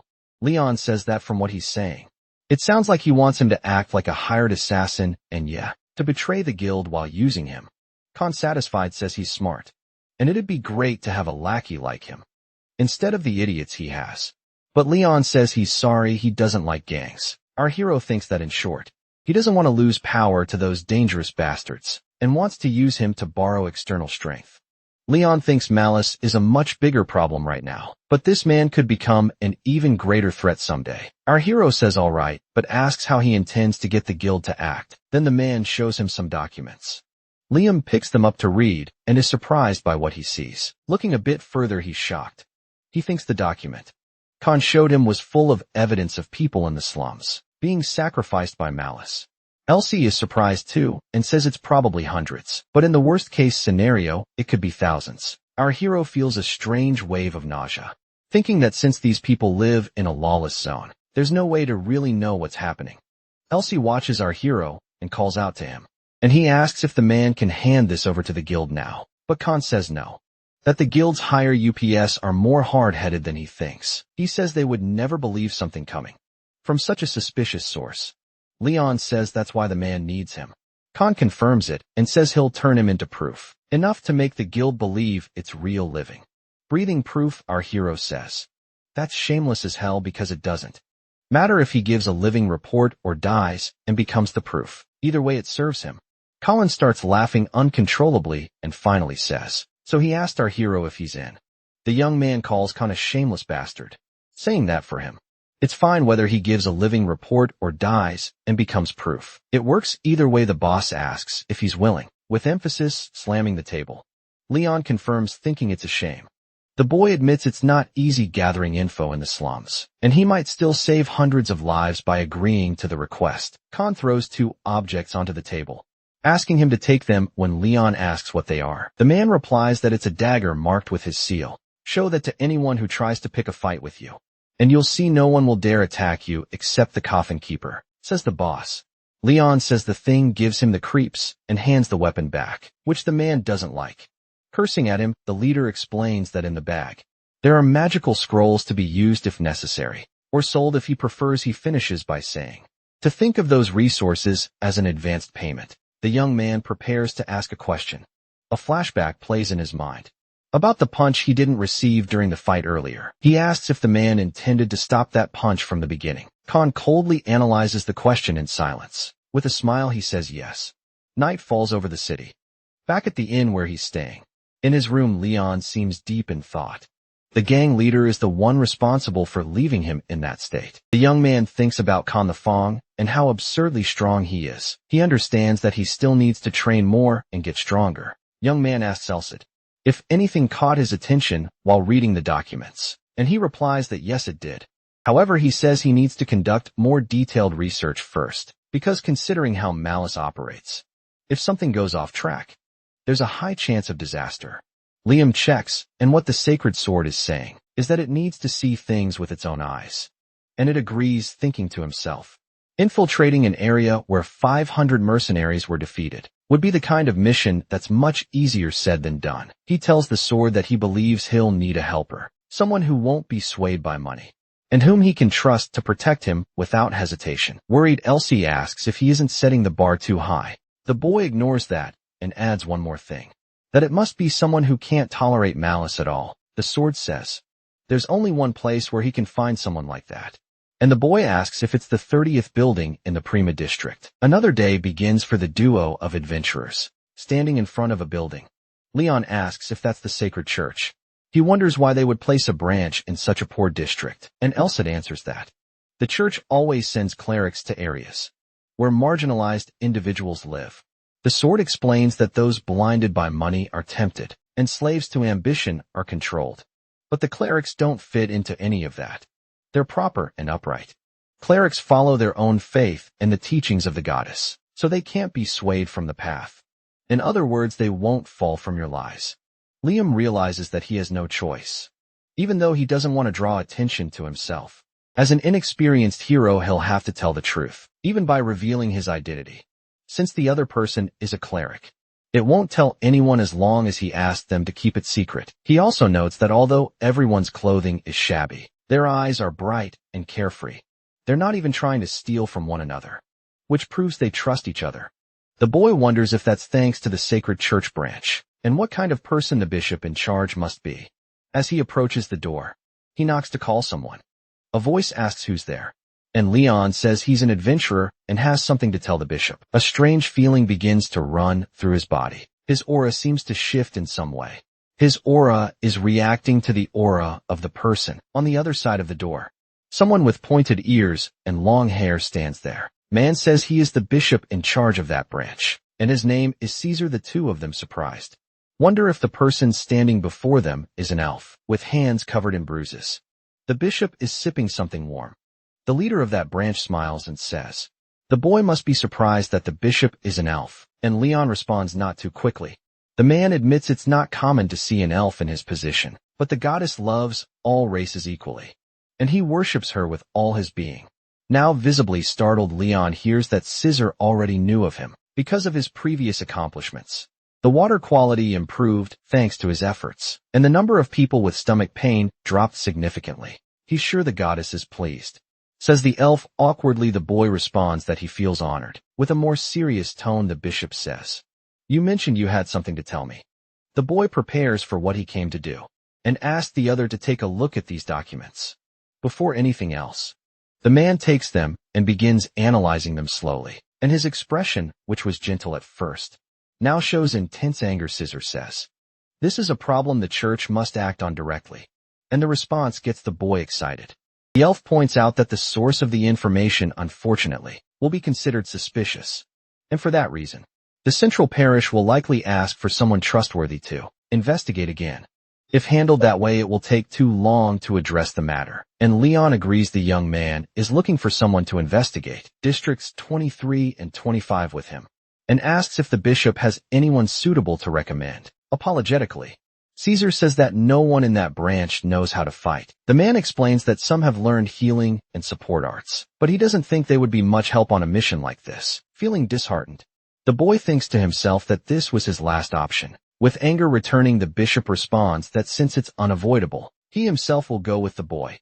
The adventurer and Elsid are completely confused by that answer. Caesar insists that he can't let others handle matters related to business, and just because he's a bishop doesn't mean he can't do the hard work. Expecting some sort of reinforcement other than paladins, Leon questions if it's really okay. The expression the elf makes in response seems to be one of disappointment, and he asks if he looks like someone untrustworthy to the boy. Looking at all those battle scars, the boy starts to think about something.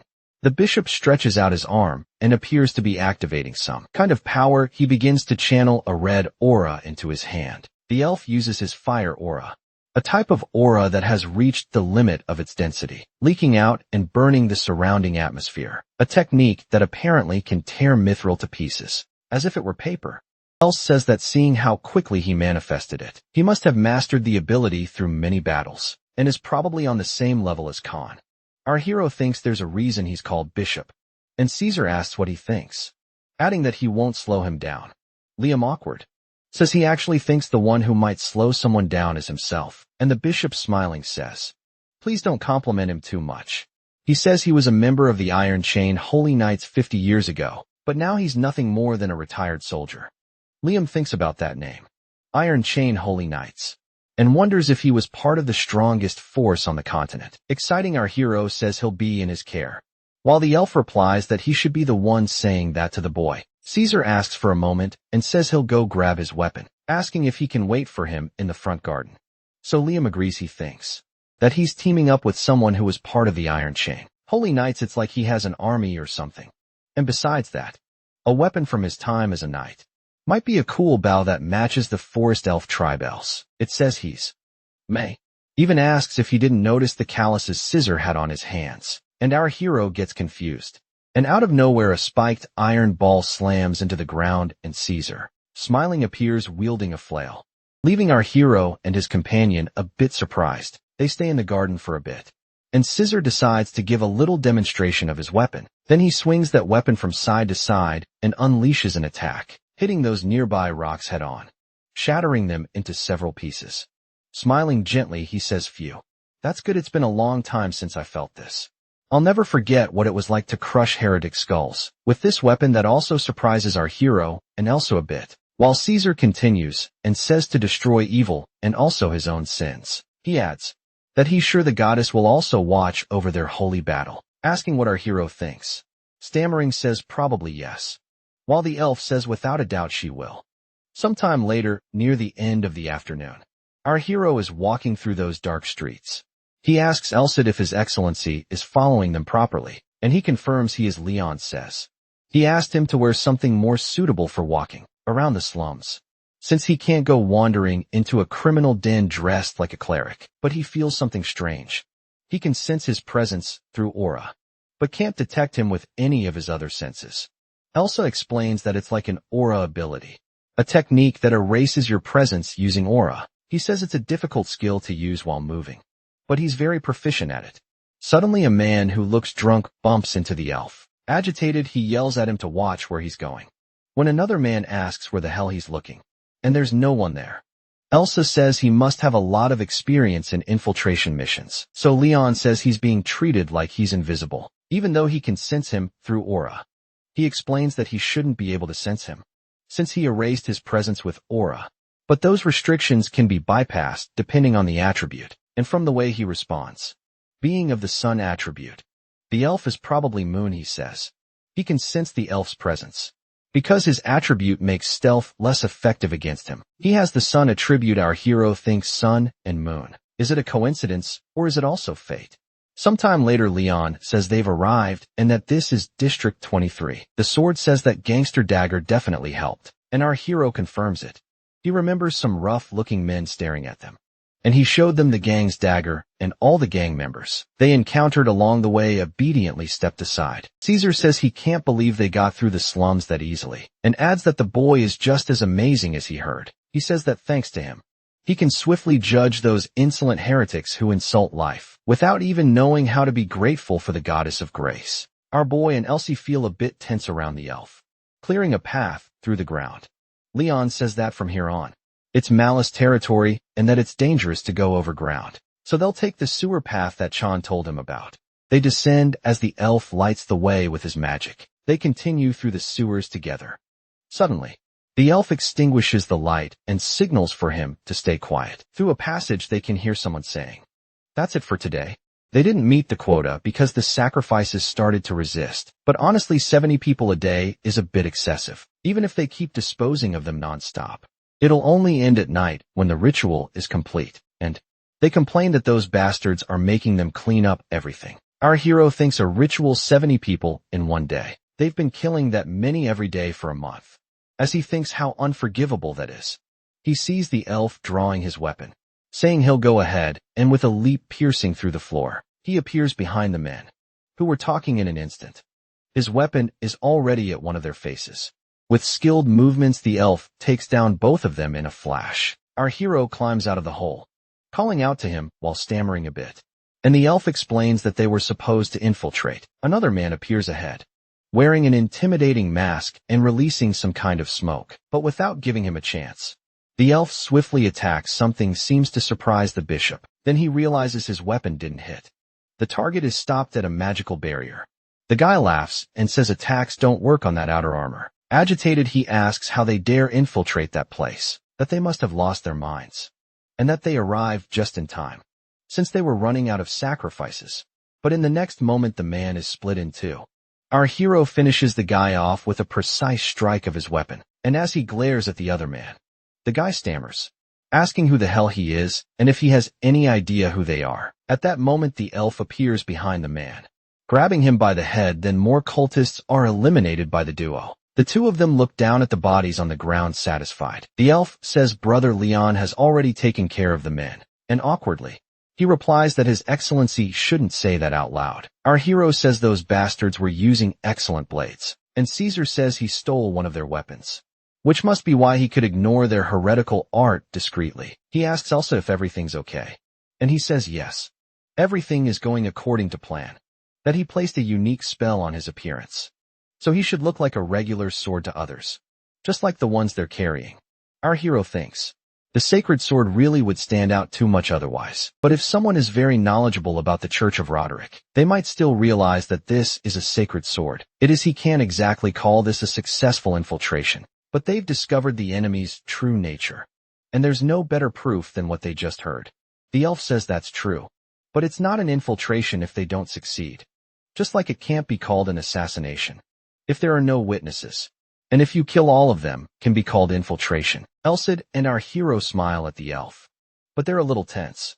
The boy says they should search a bit more, and Caesar tells brother Liam that he agrees. And they open a heavy metal door and find a horrifying scene, full of bodies, tools, and human bones. Covering his mouth, Leon thinks it looks like a nightmare, wondering how many people were sacrificed, and how much they suffered in that place. Then Elsa tells him to endure it. He adds that the boy probably isn't used to horrors like this, and tells him not to take his eyes off the tragedy, because even if no one else remembers, a hero must remember the sword. Says this tragedy is the true form of the enemy against which he dedicates his life. Leon asks if it's not the Demon King, and Elsid says there's no way a mere Demon King could be his enemy, and that the world isn't green enough to be saved, simply defeating a villain. And that leaves our hero in shock. Elsid says that for the poor, the disease is poverty, for the sick, the disease is the Demon King, and asks if he thinks there's any logical causality to this disaster. He questions whether one can cut poverty with a sacred sword, and whether a disease can be annihilated with it. Compared to that, the Demon King he can cut is nothing, the one who will bring a better tomorrow. That is the definition and duty of a true hero, which is why you must keep fighting to the end, no matter how miserable it is. He must not avert his gaze. Only by confronting tragedy will you be able to cut the roots of evil. Finally, our hero manages to breathe, and looking ahead with determination. He thinks that he was wondering what he was saying to himself before, but thinking he could pull himself together in seconds, in front of all this horror. He figures the elf has a lot of willpower. Liam calls for His Excellency, and the elf says that this seems to be the real facility, at the places they passed, until now were only used to dispose of bodies, and from this point onward, the enemies will number at least in the double digits, and he'll be in serious trouble if he infiltrates blindly. He remembers Khan saying he should treat that as an advance payment, and do whatever he wants with it. Liam thinks he didn't want to use it if possible, but still he takes a scroll from a pouch and opens it in front of him. Caesar asks brother Leon what scroll that is. Meanwhile, our hero focuses with the object in his hand, when suddenly he uses a clairvoyant spell. Elsie says the magic temporarily grants sight beyond the caster's limitations, and that he even added that to his vision. At that moment, our hero begins to see through the walls and floors of that place. The scroll drops to the ground, and in the next moment the boy seems wounded. He puts his hand on his face while the elf rushes to him, calling his name, but Leon says it's fine. It's nothing. He says he doesn't think the place is very large, maybe 24 people, and roughly explains the position of each of them, but explains that at the center of the facility, there's a room he can't see, though he knows its entrance is on the east side. Leon says he wonders if that place might be the key. Elsa says possibly, or it could be a trap. For those who came to that conclusion, a basic tactic is to catch your enemy off guard. He says there's no trick more common than the place you expect to be, the weakest actually being the strongest. He explains that it's possible the place is just a hollow shell, where bodies are buried and the real business is in District 2. Our hero gets tense at that information. Leon says he's probably right, but he only wants to move if he's absolutely sure. Says security won't get looser if they come back another time, so today is their best chance. Caesar says now that the main target has been identified, he asks if they should deal with them as quickly and quietly as possible. Nearby, two men were talking when suddenly a chain wraps around both of them, and those two cultists are quickly eliminated. Down the corridors of the facility, another man is caught by the elf's chains, who says that was the 12th excited. The elf says his body is finally warming up, and that he's reached an age where he can't be as wild as he used to be. Caesar asks if that's the wall he couldn't see through, and Leon says he wonders how to open it, trying to hit with his shoulder. He says there's no handle and it doesn't open when he pushes or pulls. There are some unknown inscriptions on it, and the red light coming from them almost looks like a wound, spinning his weapon. The elf asks Brother Leon if he can step aside for a minute. That weapon charges toward the solid wall. The weapon hits it with no effect. Our hero, shocked, thinks the weapon just bounced off. The elf doesn't look any less shocked by the scene. Leon remembers him charging at stones, back when they were still at the church, and that the weapon has enough power to pulverize rocks and to find dust. He remembers himself defeating the men, and wonders how an attack like that didn't even scratch that wall. Elsid says it's an irregular material. It's a door made from an extra-dimensional substance, a material based on principles that don't exist in this world. He goes on to explain that as far as he remembers, it freezes when exposed to heat and burns when exposed to cold. This door nullifies external interference. Liam thinks that's not all, since he can't see through it using the scroll's power. That means magic doesn't work on the door either. So if physical force and magic don't work, the only thing left is suddenly the elf begins a prayer to his god. He asks, please do grant in the light of rectification in his hand. Our hero asks if that's sacred art, and Elsa says he understands now. It's a power, and that can't be trained like aura or researched like magic. Natural principle and the power of this world can only be realized through accumulated faith and natural good karma. The sword explains that heretical arts cannot overcome sacred arts. Saying his prayer, the elf places his hand on the wall, which instantly begins to crack. Liam cheers, saying the door is breaking. But in the next moment, everything stops, putting in a little more effort. The bishop's hand glows again, and he resumes pushing against the door. Our hero asks if heretical arts weren't supposed to be weaker than sacred ones, and Elsie confirms that's right. He adds that if this is resisting a bishop's sacred arts, then it means the door is tougher than he thought. In other words, it wouldn't be used just for traps. He says it looks like the boy will have to deliver the final blow, so he'll help him, and our hero says okay. As he concentrates his aura, Caesar, confused, says Brother Leon, and with a loud shout charges at the door, executing a powerful strike against it. A slash of energy can be seen cutting through the door, and in the next moment it crumbles into several pieces. Surprised, Leon asks if it disappeared, and Elsid says that means it wasn't supposed to exist in this world. Caesar is impressed and says it was a splendid attack, and that it seems he underestimated Brother Leon's capabilities. Awkwardly, the boy says that makes him feel embarrassed, and that His Excellency did all the work. The bishop says he doesn't feel anything behind that door, and it seems like they left it empty, aside from when they used it for rituals. Liam thinks that place is too dark to see, but the smell of blood is there too. The elf uses his magic and lights the area again, and what he sees shocks him just as much as it shocks our hero. From the doorway, they can see some kind of organic mass in the darkness. Stammering, Leon asks what that is, and suddenly losing control, he asks what the hell that is, while the elf also tries to compose himself. Inside, they see a formless mass of flesh, with multiple eyes and multiple mouths. A small part of it is crawling along, making a disturbing sound. In shock and with tears in his eyes, our hero says that all of them are alive. Elsid says he understands now. They slice the flesh and extract the blood from intelligent species, processing them into chunks of meat infused with vitality essence. And based on how many are in there, their goal seems clear. It's a heretical art that summons a monster, using a massive number of sacrifices as bait, because it's known to devour an entire city with just a bite. This calamity was called Leon's Suffering Asks, called what then Elsid says it's the devourer of cities. He explains that it takes a great amount of time and effort to prepare, but once it starts it can't be stopped. It's an extra-dimensional being that not even a transcendent would dare face. It will come devour the city in one bite and return to its dimension. Liam thinks of the free city of Blaine, and asks if it's going to become that thing's dinner. Elsid says that a ritual like this would draw attention, and still fails 99 out of 100 times. But the problem is if it does succeed, it will be a catastrophe. Terrified, Leon asks if it's ever succeeded before, and the sword says there wouldn't be any records if it hadn't ever happened.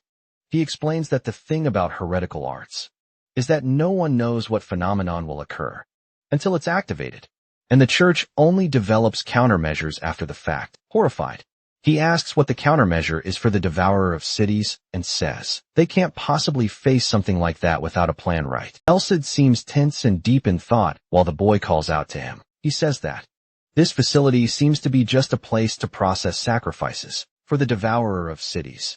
But even so is not enough. And at the security, there is far too relaxed as well. So Leon asks if they've already gathered the necessary amount. The sword says yes, at least 90%. And that now there's nothing left to do but begin the ritual. He explains that they will start the ritual as soon as the citizens are evacuated and our boy is left in shock. Elsid says to go with a direct tactic. And the boy asks direct. The sword says to gather all the forces in the city to conquer District 25. And a heart like this will require a large-scale ritual. So he's certain it'll be resolved if they crush them all beforehand. Leon says it'll be all-out war, and his companion confirms it, and that when cornered they'll hide, clinging to their last resort. He explains that the terrifying part of heretical arts is their defensive capability. It's based on another dimension and house all non-sacred power. He adds there's one more thing that Leon has him. The all-powerful sacred sword. He says they'll weaken their forces through total war, and then immediately annihilate them. So as long as they're unaware of the sacred sword's existence, they'll fall into a checkmate from which they can't escape.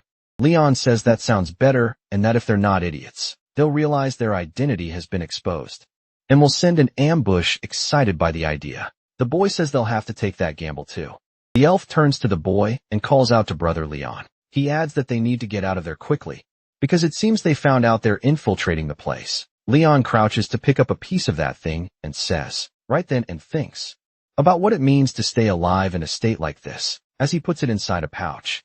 The elf prepares his weapon, letting the chain of the flail stretch, and charges at that enormous creature with his flail. With a series of attacks, he starts tearing apart that monstrous being, while our hero remains steady in the middle of it all. Then the two start running to escape the place. Scissor tells them to hurry, and our hero agrees. Several cultists appear, pointing out that the intruders are escaping, while another one mourns, seeing the sacrifices they worked so hard to process being destroyed. Someone shouts to forget the chase. And now that the place has been discovered to seal everything off, a beautiful night appears in the sky. Liam, exhausted, says it looks like they gave up chasing them. And Caesar confirms it's saying their pursuer's presence is fading. The owl says that once when he was young, he poked a beehive, and this feeling is exactly the same. He says that back then he just jumped into a nearby pond. But this situation is a bit more dangerous, since there's no pond to jump into. And since this place is infested with beings that can't even be compared to bees, he has a feeling that any reinforcements from the church will take a while to arrive. He then asks what brother Leon thinks. The boy seems deep in thought. He thinks that the initial plan presented by Elsid needs someone with enough authority. He was thinking about revealing the sacred sword as a last resort. But even though he thinks His Excellency is a good person, he wanted to avoid showing it to others. He thinks that, although he may have understood the idea when they fought together, if His Excellency really wants to hear his opinion, then he goes with the flow, and finally says that he's thought of a great plan. Sometime later at the church, the two were at a table drinking tea and discussing the situation. Caesar seems very thoughtful about everything. He says there are some uncertain aspects, but it's worth trying, especially since they don't really have any other ideas anyway. Liam asks if he's serious, and he replies yes. Then our hero thinks, thank God. It's really hard to explain. Something in a way that makes people believe you. But he's sure he would have laughed at the current strategy if he had heard it, since the information about the devourer cities might be highly confidential. Even within the church, they'll just pretend it was a deduction and avoid suspicion regarding a way to nullify the barrier. If he excludes the word sacred sword, the only excuse left would be to invent that solar aura is stronger against heretical arts. Meanwhile, Caesar says that in the church, solar aura is famously something to be prioritized in recruitment. He explains that it's so rare that he's never seen anyone besides Leon who has it, but he thinks he finally knows the reason why. Leon says that it's decided. Then they will get the guild and the army to mobilize and lead them to the enemy base, where a small number of elites can carry out an attack. The elf says that in that case, there are two requirements: mobilizing the guild and the army, and forming a team that will infiltrate their base. Leon says the first part is simple, since His Excellency can speak. They all says the problem is that they need people who can face the elites of heretical arts, and the team should be made up of at least rank A from the guild. Leon starts thinking about rank A, and suddenly he seems to realize something excited. He asks what His Excellency thinks about recruiting strong people from the slums, and the man questions. From the slums, you say? He explains that even in the slums there's one, or rather two people who are rank A. He asks if the prey and the guardian of the coffin would be good additions. Caesar asks if, setting their abilities aside, they would even be willing to participate. And the boy says they won't have a choice if the elf speaks to them thoughtfully. He realizes something with shining eyes. He says he understands and asks if this would be like a recruitment. Our hero says they'll give them a chance to do a great service for the church, and you sure they'll give in? Once he shows them the iron chain seal.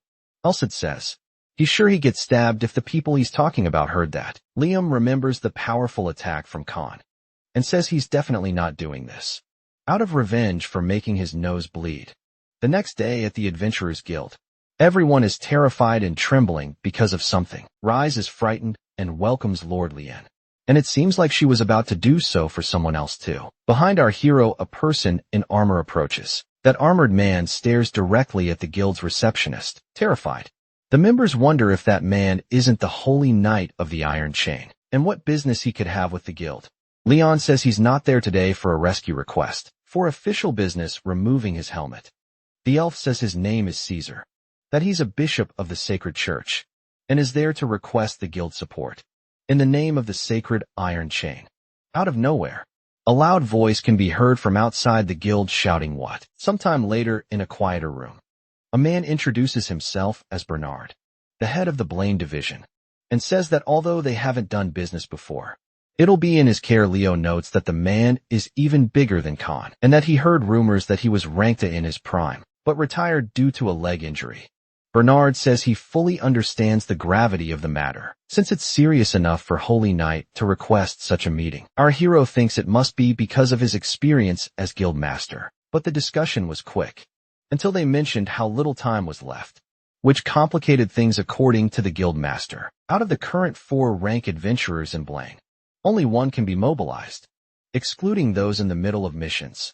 And they left the matter of that adventurer with the guild master, while His Excellency and Leon went to the slums to recruit Khan. The prey their meeting turned out to be more threatening than expected, probably because he was suspected of helping Malice. But in the end, he had no choice but to accept the recruitment. Scissor said that if he refused, he put every last one of them on the heretic list, and he could try his best to run to the ends of the continent and hide. Liam thinks he probably gave up because of the threat, and Khan realizes he fell into his own trap. He thought he could wipe out the cultist and screw over the guild. Caesar says that this recommendation doesn't apply only to him, but also to the guardian of the coffin, and if he doesn't want to suffer alone, he better send him a message.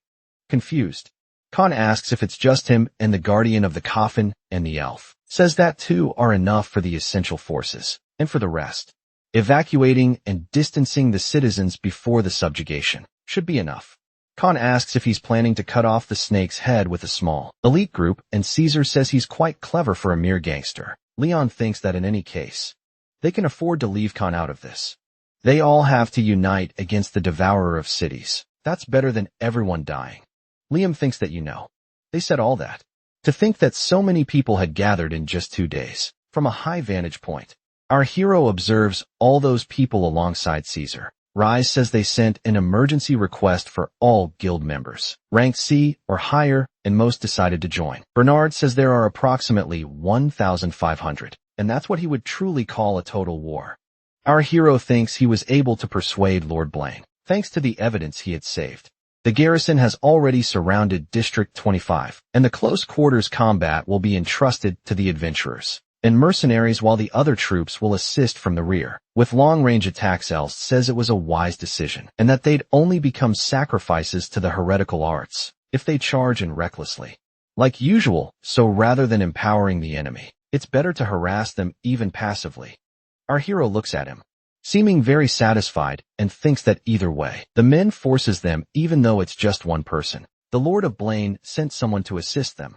The man introduces himself as the senior knight of Count Blaine's family, Conrad, and gives his greetings to the guardian of the goddess. Scissor says he's not worthy of such a title, and may the goddess bless the knight with her protection. Liam knows he's well known for his military exploits. Khan says that as expected. He doesn't really fit in here. And our hero says, well, you are the leader of the slums after all. Suddenly someone approaches Subli from behind our hero and asks if he's late. Conrad asks who the man is, and he replies, "You're asking who I am when you're the one who called me." Khan says that since they were both dragged into this mess, they should just get on with the job they were given, calling him the coffin keeper. But the man says he'll move however he wants, and that he's an assassin, so he doesn't really fit in with all of them. Caesar says he won't worry about the man, as long as he does his job properly.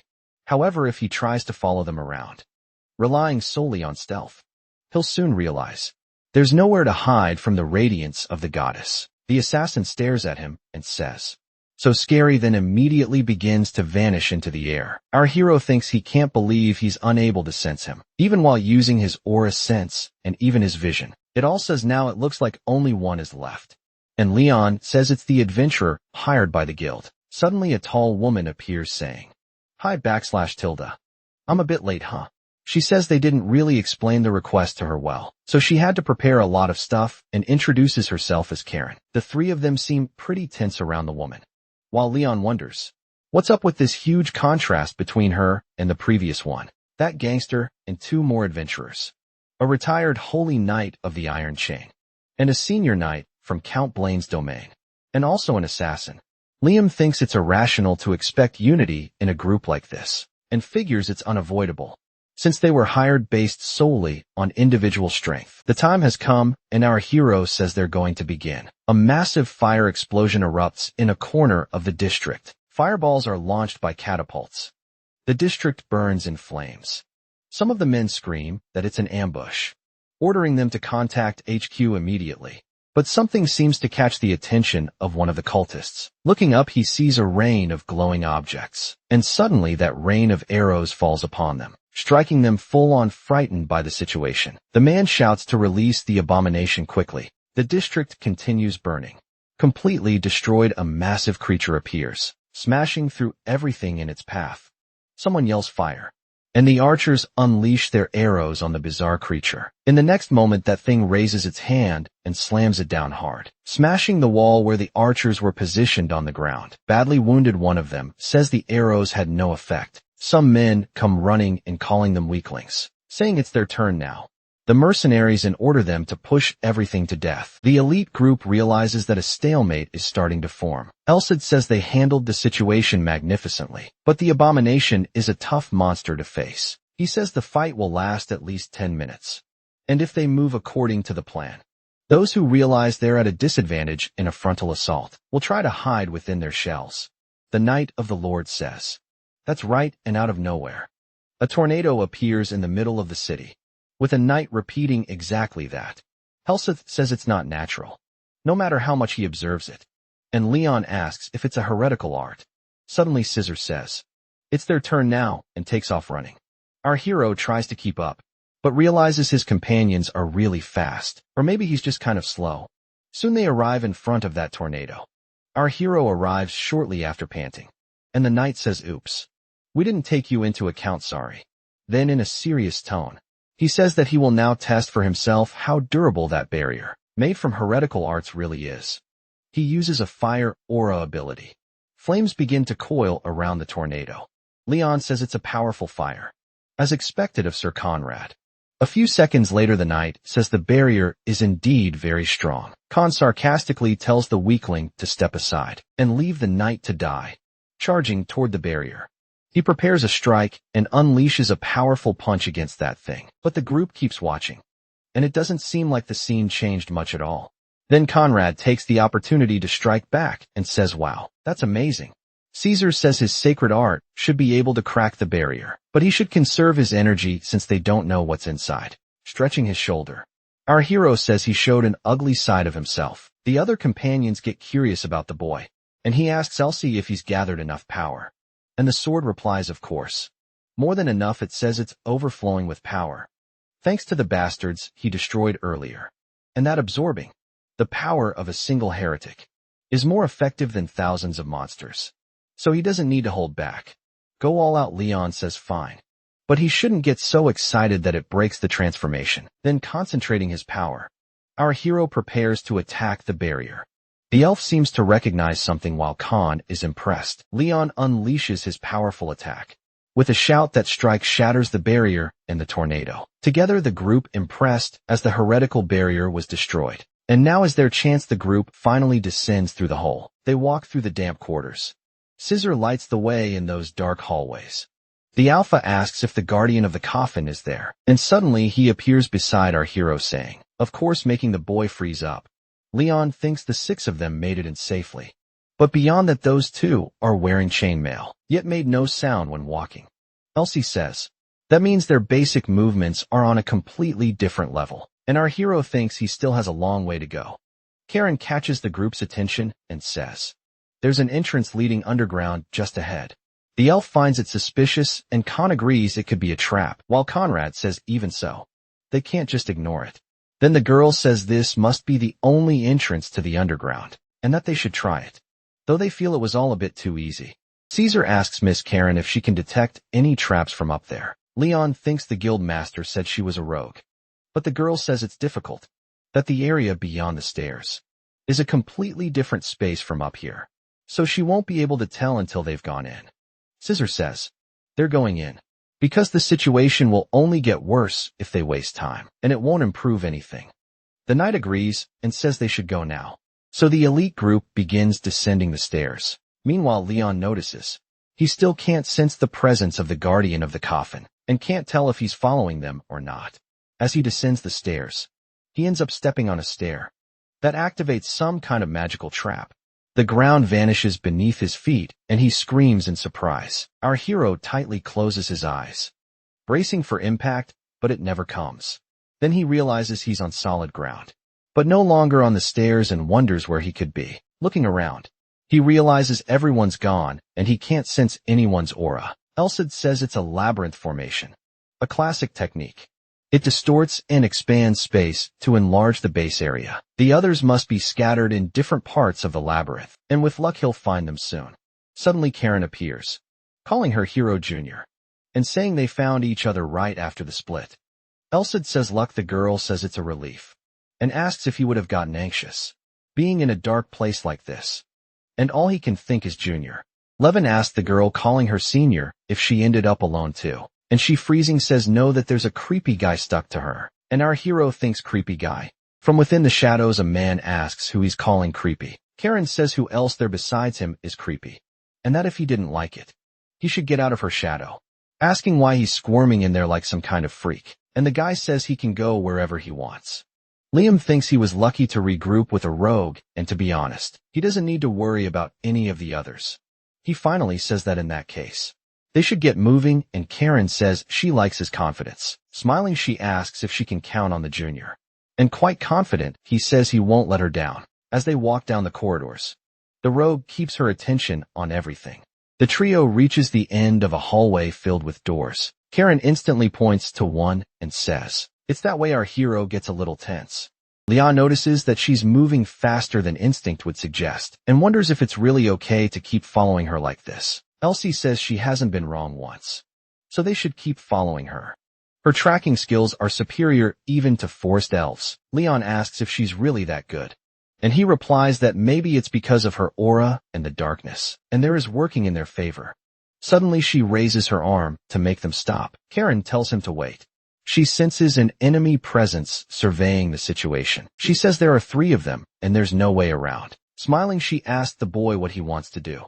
Leon senses from their aura that they're much stronger than the ones from District 23, and his victory isn't guaranteed, even with the sword's holy power determined. Our hero says to eliminate them.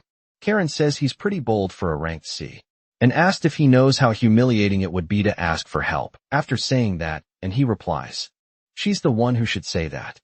The rogue says all right, drawing her weapons. Then she says they'll compete, and our hero thinks green aura. Suddenly, she leaps off the ground and clings to the ceiling. Our hero asks if that's also an aura ability, and Elsie confirms, adding that she's very skilled and must have gone through strict training. He says Leon will need to focus even more on footwork if he wants to keep up with her speed, and Leon says he knows that. The three cultists are going about their business, when suddenly one of them notices something above, and there is Karen waving at them. Then he shouts that there's an intruder. The three men are confused for a moment, but it's long enough for two of them to get hit by the rose weapons. Our hero thinks that was amazing, and wonders how she can throw them so fast, scratching the ground with his claws. One of them asks how she dares. Then they reveal themselves to be non-human creatures, and one of them asks if she has any idea what kind of place this is. But Karen, not changing her expression, says, "What else?" and adds that it's just an ownerless slum, as she jumps toward them, throwing more weapons. One of the creatures says those things are worthless, but doesn't notice something approaching and wrapping around his leg. Suddenly a rope yanks the creature to the ground, and Karen says, that's what he gets for only focusing on the daggers. In the next moment, one of the creature's heads goes flying, and the assassin appears, striking it with his weapon. Our hero stands there a bit tense, thinking this is terrifying, and thanks God that they're not on the enemy's side, and starts thinking about his own opponent, when suddenly something flies right past his face. Whatever it was cuts his cheek. Elsid says he's definitely unlucky, because that one is the strongest of the three. That massive creature appears before him, and our hero thinks he could have said that. After the battle was over, he decides to use his vision and his aura at full power, but suddenly seems to realize something, and wonders what it was that the creature threw at him. Then the creature reveals a bunch of spikes on its chest. Leon trembles, slightly afraid of the monster. He thinks he's experienced this kind of attack before, and remembers the rocky slimes. Then the creature, without a word, launches a barrage of spikes toward him. In response, our hero attacks, slices through all the spikes with his weapon. He charges at the monster with his sword. The creature says it's impossible that he cut through all of its spikes. The precise strike, he hits the creature, splitting it in two. Liam thinks he wouldn't have been able to react if not for his vision, and definitely couldn't have cut through the heretical art without the sacred sword, but Elsie corrects him, saying no, that he's able to use that power thanks to his hard work, even if it's still incomplete. Karen, excited, says wow, already done, and says that even if he was a few seconds slower than her, Junior was incredible, a rank C, defeating a heretic of that level. She asks if he's the type who lacks experience rather than skill, since he's a newbie looking at the squid skewer. He says she can think whatever she wants. Suddenly something catches our hero's attention. He wonders what this feeling is. The blade marks left by the two who supposedly have nothing in common. They're very similar somehow. And looking closer at the cut segment and the depth of the wounds, are extremely alike. Shocked, he wonders, could it be? Then Elsie asks if he's finally realized. And yes, what he's thinking is correct.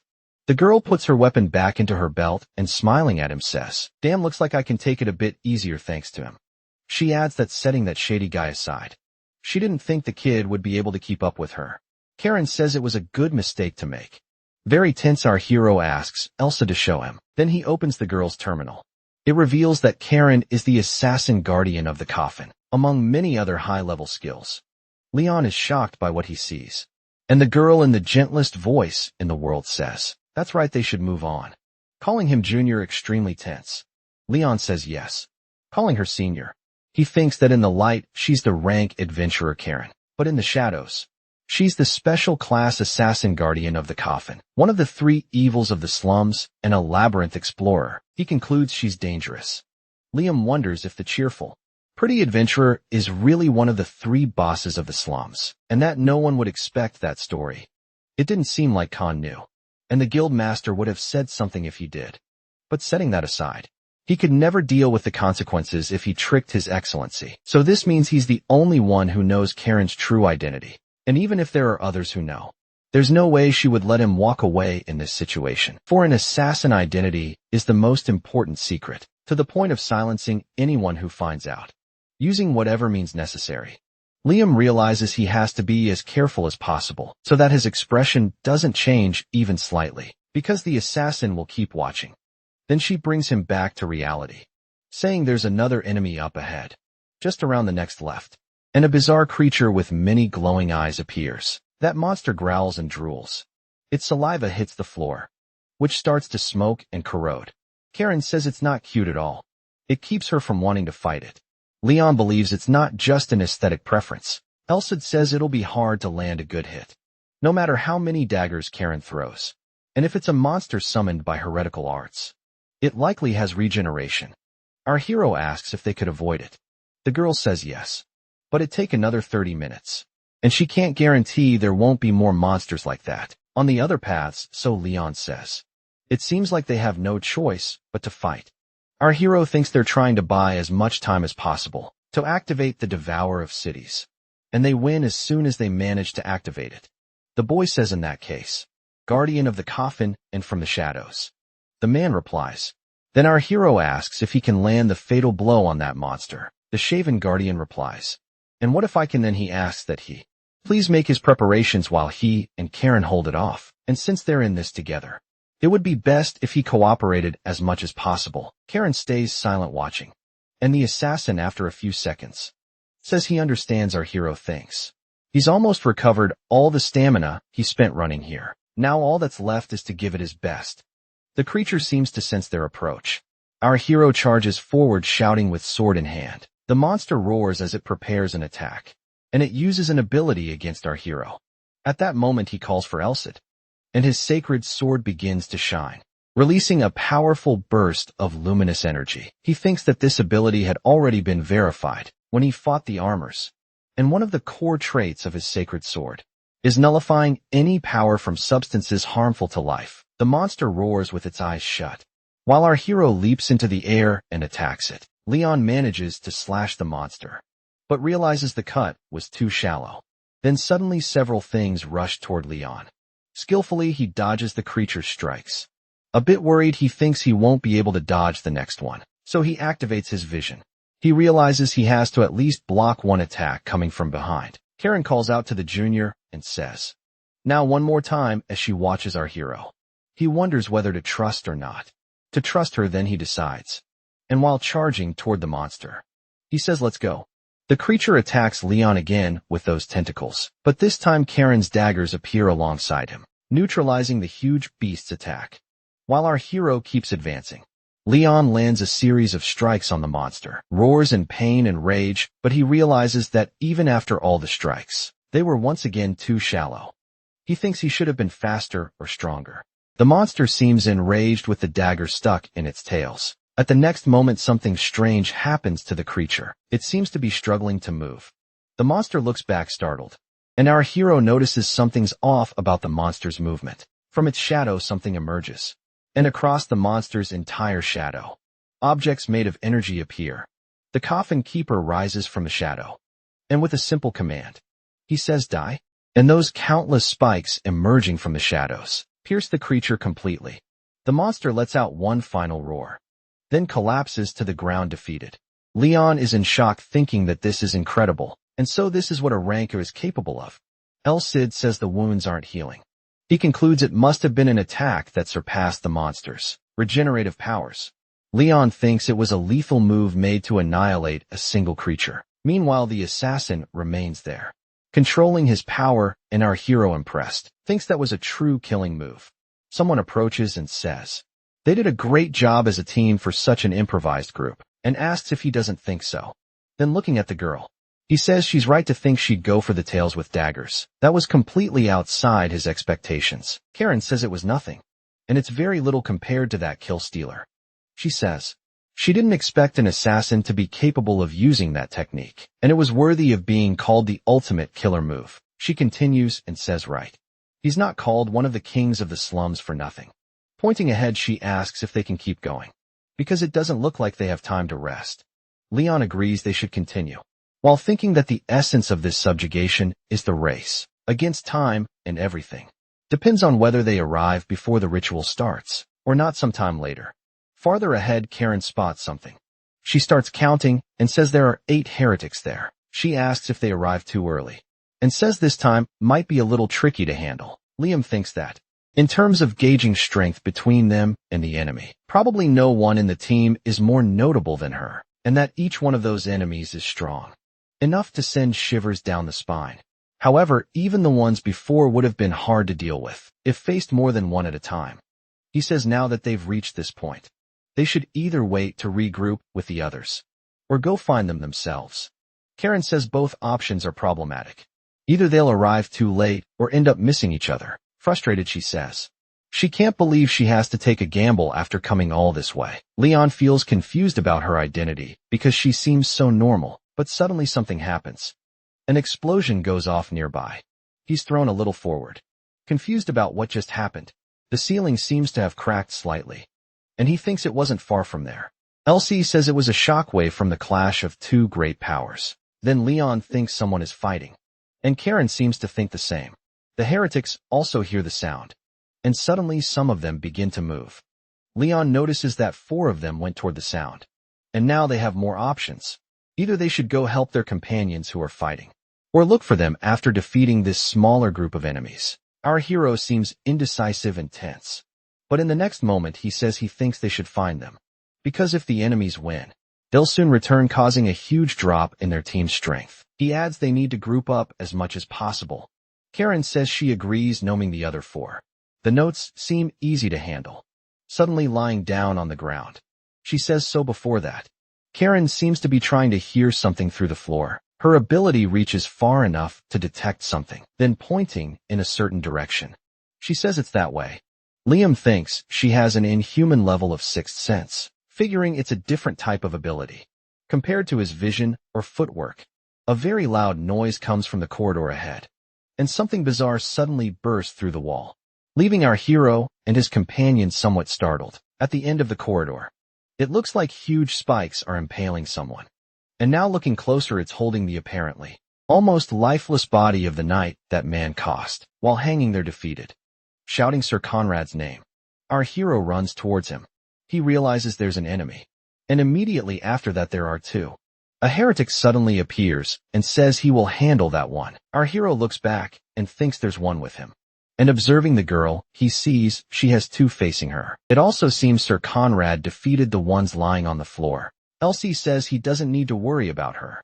What's important is that his enemy is strong. He explains he'll have to focus completely on the opponent before him. Then suddenly the heretic begins conjuring power and says, "In the name of love and justice," opening his arms. The energy from his attack spreads throughout the area, and our hero questions whether it's a blue fog, as the heretic tells him to feel honored. He adds that he'll turn to dust if touched, and the fact he's using this wandering fury on someone like him means he's gifting him with a generous death. Elsid explains that he's a summoner, prompting our hero to ask summoner. He says heretics are divided into categories. There are mutants who activate heretic arts within their bodies. Then there are those who summon life forms, or extra-dimensional principles, known as summoners, but none of them possess any sense of sanity. Our hero draws his weapon and says, "You generous death, you said." He adds that's his damn line.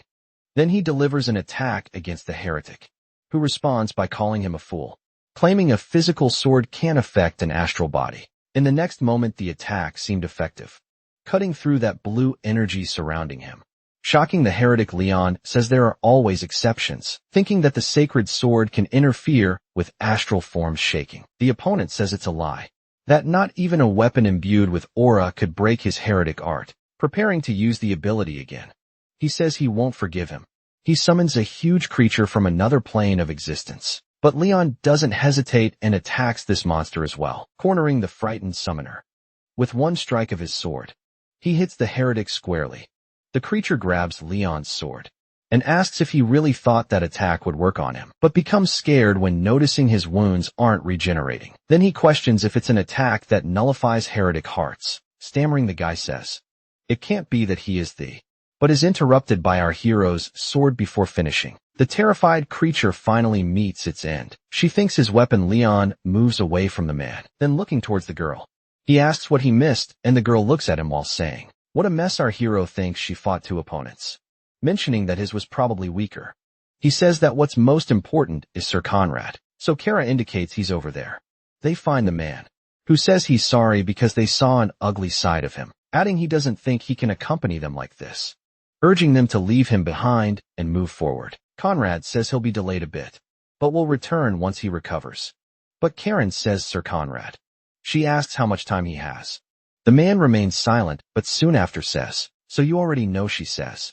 If an aura user of his level can't stop the bleeding, that's what it means. Our hero is shocked by the information, putting his hand over the wound.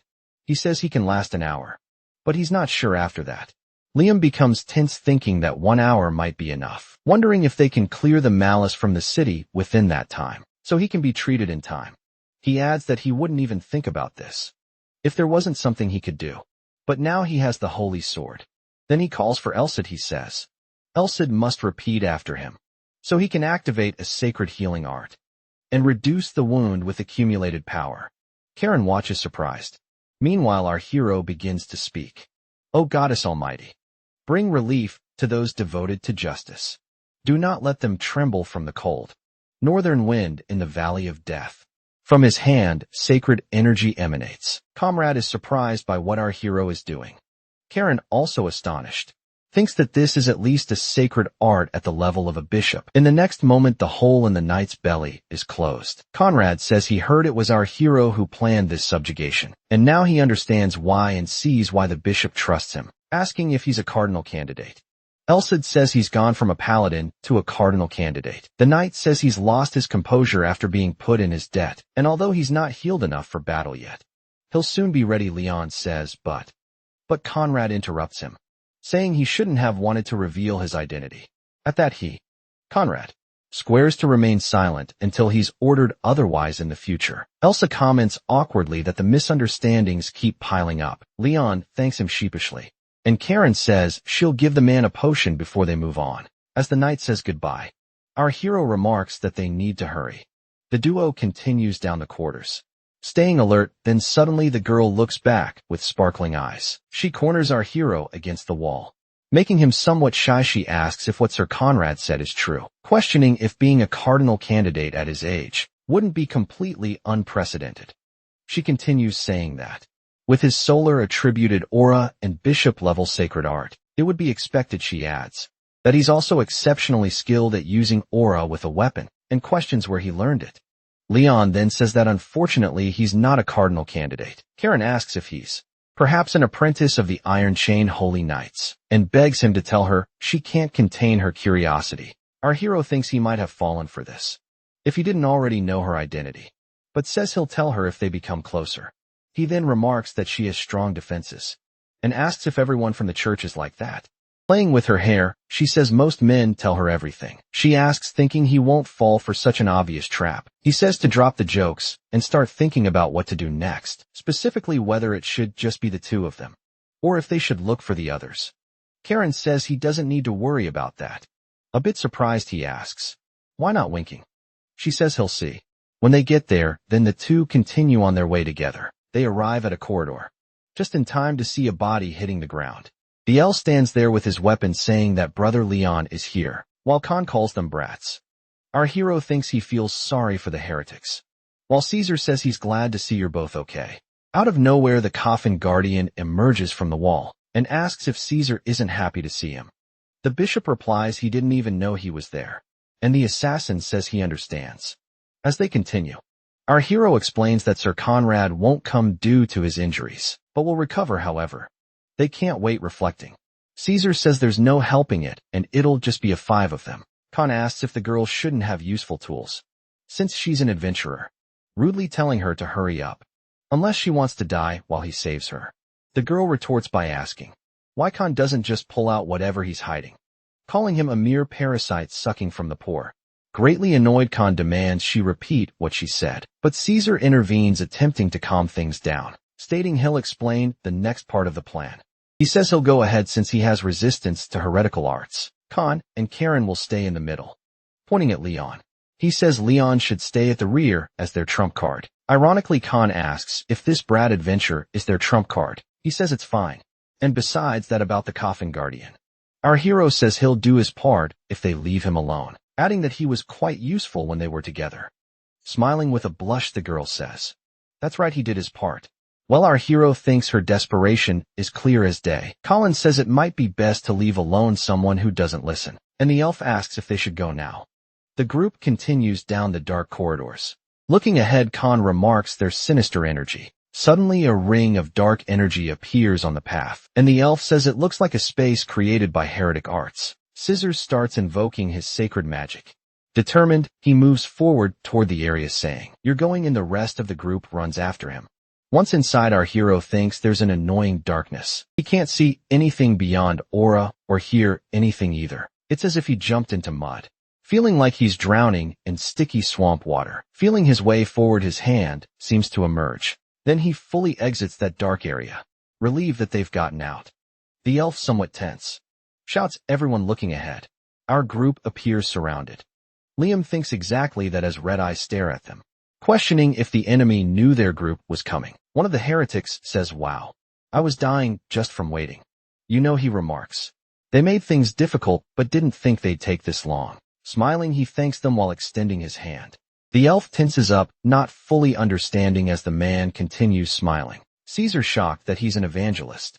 The man replies, oh, you found out. Liam asks the evangelist if malice has ranks too. And Elsa replies that even malice has a hierarchy. He explains that devotees merely use heretic arts passed down to them. Congregants explore arts themselves and become corrupted by them. And those who spread heretic arts are treated as executives, known as evangelists in terms of Holy Church ranks. They're fairly high, at least equivalent to a bishop. The evangelist continues saying, it's a magnificent day that the ritual succeeded, and countless sacrificed lives finally paid off. As Caesar stares seriously, the evangelist continues saying, above all, he can show a servant of the foolish, intolerant goddess the guidance of the one true God. The group members think he's insane and wonder what's wrong with him. He's bizarre. Khan questions if the ritual really succeeded, knowing he's saying this, but nothing's happened yet.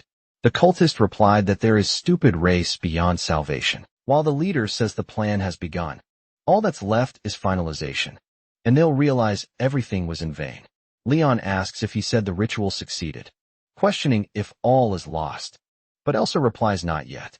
He explains the city devourer ritual is like fishing. Life essence is bait, mental lure, an extra-dimensional monster. Then our hero thinks fishing. Elsie continues saying, there's still time before that thing finds the bait and bites it. Leon says that means nobody knows when the monster will appear or bite, and the sword confirms that's exactly right. But our hero realizes there might be more than an hour left, or it could be summoned in seconds. In the end, it's a battle against time. Leon calls upon his excellency, and he begins invoking his sacred magic, asking the goddess to bathe this place with her warm light, so they won't get lost in darkness. A sphere of light rises high into the air, and a strong sacred light fills the entire place. One of the creatures is horrified by what it sees. They try to protect themselves however they can, covering their eyes while screaming. Elsid says it's a technique combining sacred arts and aura, not as effective as the sun, but at least they can restrict summoning and heretic arts. He says although using his own light would have been more effective, they can still block summoning type heretic arts. With this, Karen invokes her aura and throws daggers at the enemies, but the evangelist grabs one of his minions, using him as a shield. Meanwhile, the elf attacks with his iron flail, and Khan deals with other heretics on the other side. Our hero joins the fight, but he thinks the evangelist hasn't joined the battle yet, meaning he might be protecting the ritual's core. He realizes they need to destroy the altar, while the enemies still can't use their heretical arts. Without stopping his smile, the evangelist calls them fools, and asks if they truly believe they could stop his enchantments. With just that, suddenly, multiple profane circles appear around our hero. Various creatures begin to cross through those portals, and in the next moment numerous monsters emerge in front of Leon. Alarmed, our hero thinks they're all way too ugly, and Elsie explains that the invocation of heretical arts is blocked. He explains further that what he created are chimeras, using incomplete heretical arts. Maybe they'll self-destruct soon. But still, our hero thinks it's more than enough to buy time. Wondering if the activation of the ritual is instantaneous, Khan charges toward the enemies, calling them damn small fry. Then he delivers a powerful punch at one of the creatures, with so much force that his fist pierces through the monster. But immediately afterward, he realizes something's wrong. Looking at his arm, he sees it's been infected with something. Another nearby monster screams as it's hit by Karen's daggers. She thinks the poison didn't have any effect. And worse, it seems like they don't even feel pain. Caesar says that at this rate, it will become a war of attrition. And the longer this drags on, the more danger they'll face. Leon agrees he's right. Our hero thinks they need to overcome this situation quickly, but still shouldn't use the full power of his sword. Elsid says it'll become a huge problem. If they become aware of the hero's existence, they'll do whatever it takes to restrain him. even if it costs their lives. He adds that Leon must keep in mind, this situation can only change by catching them off guard. Leon replies he knows, and all he can do now is one final attack. While the gate continues being completed during the ritual, the evangelist keeps smiling excitedly. Suddenly the whole group feels a different energy and realizes something has changed. An enormous manifestation of evil energy emerges from the portal. Deeply moved, the evangelist says they finally arrived, and that the apostle of God has answered their call. The energy emanating from the portal intensifies exponentially. Liam places his hand on his chest and feels his heart beating wildly. Where once was an altar now stands a massive hole. A young man thinks he's experiencing fear like never before, and realizes that this must be the city devourer. Liam calls out to Elsid, who says it's not yet time to use the holy sword, but they need something to buy time. So they'll use a sacred art with half power. Liam asks if it'll work with sacred arts, and his master says it'll be difficult. But he had a brilliant idea, thanks to the moon Caesar created. He explains that both the sun and moon are needed to fully reproduce the goddess symbol, and coincidentally they have people with lunar and solar aura, and more than that, the combination between a bishop, who uses composite sacred arts, and a hero, is truly unfortunate for Malice. With a snap of his fingers, he opens a golden terminal. He orders Leon to read what's written there. He begins reading, "May the sun and moon, the two pupils of the goddess who watches over everything, may we always be grateful. Her eyes are her divine love. The 6 closed eyes are kindness."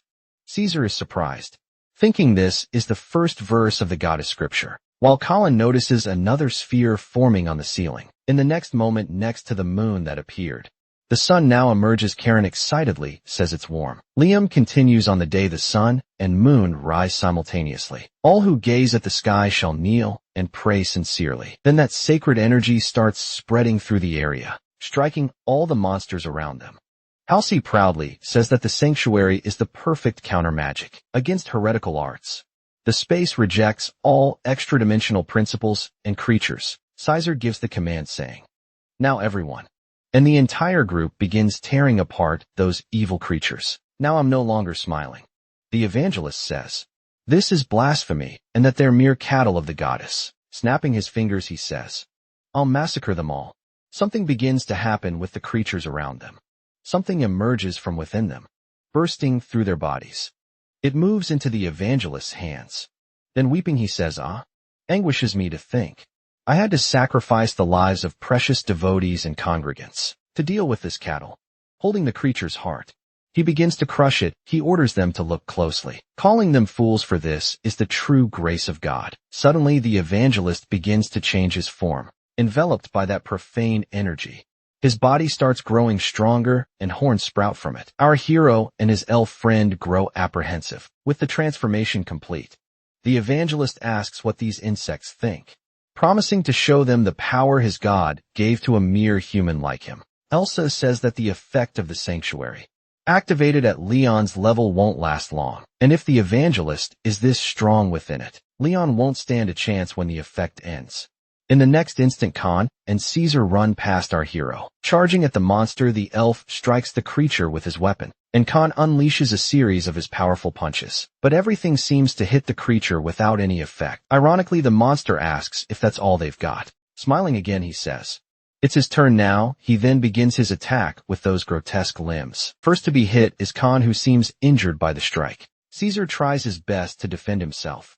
Leon realizes the gap in power is too large. Enemy's strength is overwhelming, and his regenerative and defensive capabilities are far beyond theirs. He wonders if the only effective attack would be the full power of the sacred sword. However, he questions whether he can kill him with a single strike. If he fails, they'll lose their only chance of stopping him. Satisfied, the evangelist claims he's overflowing with power, remarking that they really do look like insects. Now Leon surveys the scene behind him. He sees Caesar defeated, lying on a pile of debris. Nearby is Khan, also defeated and badly injured, making him think, damn. He knows they must find a way to defeat him in one strike, but isn't sure if it's even possible. Karen stands up, feeling her injuries. Our hero approaches her, asking if Senior is all right. She replies probably, but setting that aside, she remarks, they're in a tough situation. Not even attacks from the Coffin Guardian or her own have any effect. Something catches our hero's attention. He starts recalling the terminal showing the girl's abilities, and thinks about the Coffin Guardian, specifically about the Shadow Step ability. Then he urgently asks Miss Guardian to please help him, as he needs her strength surprised. She asks if he thought of something good. Leon says he'll get around behind him and destroy the altar to stop the ritual, since defeating him isn't their priority. But Karen refuses, asking if he intends to get behind the enemy, sarcastically questioning if he thinks he's some mage who can teleport. Leon says they can simply leap through space itself, and she asks how he'll do that. Our hero appears quite tense from the situation. Flustered, he almost calls her senior again, but instead calls her Coffin Guardian, promising he'll keep her secret if she'll help him this one time. The girl looks as if she's going to melt from tension. Liam continues, saying he doesn't know her circumstances, but everyone will die if they fail him. Her, and everyone else here. Suddenly she jumps away from him. Her expression turns much more serious. Our hero feels a little scared by her reaction, but ultimately Karen says he's right and replies, "I'll help you, damn it." But blushing, she asks how long he's known, insisting he should have told her sooner that he knew, covering her face with her hands. She says she's going to die of embarrassment, but our hero dismisses it, joking that she would have killed him if he told her, making the girl laugh suddenly. A dagger appears at Leon's throat. She then says, of course, because a woman's secret is precious. Scissor lies nearby, completely battered. Khan approaches and asks, "Hey Bishop, how long are you going to lie there?" Then finishes by calling him a weakling. This irritates the elf greatly, prompting him to say he'll kill that bastard.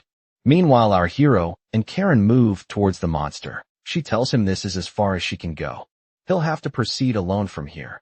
She explains that the evangelist would definitely notice her if she tried to stay hidden, and our hero simply tells her not to die. This catches Karen slightly off guard. Scoffing and activating her Coffin Guardian, she says, I think I'd see the day when someone from the church worried about me." Elsie explains that shadow step is a technique for leaping through space, difficult even for mages, so he's sure she'll only reach the exact spot necessary. Leon thinks that this alone is more than enough to get behind the enemy. A second later, our hero emerges from the shadows behind the creature, approaching that huge hole.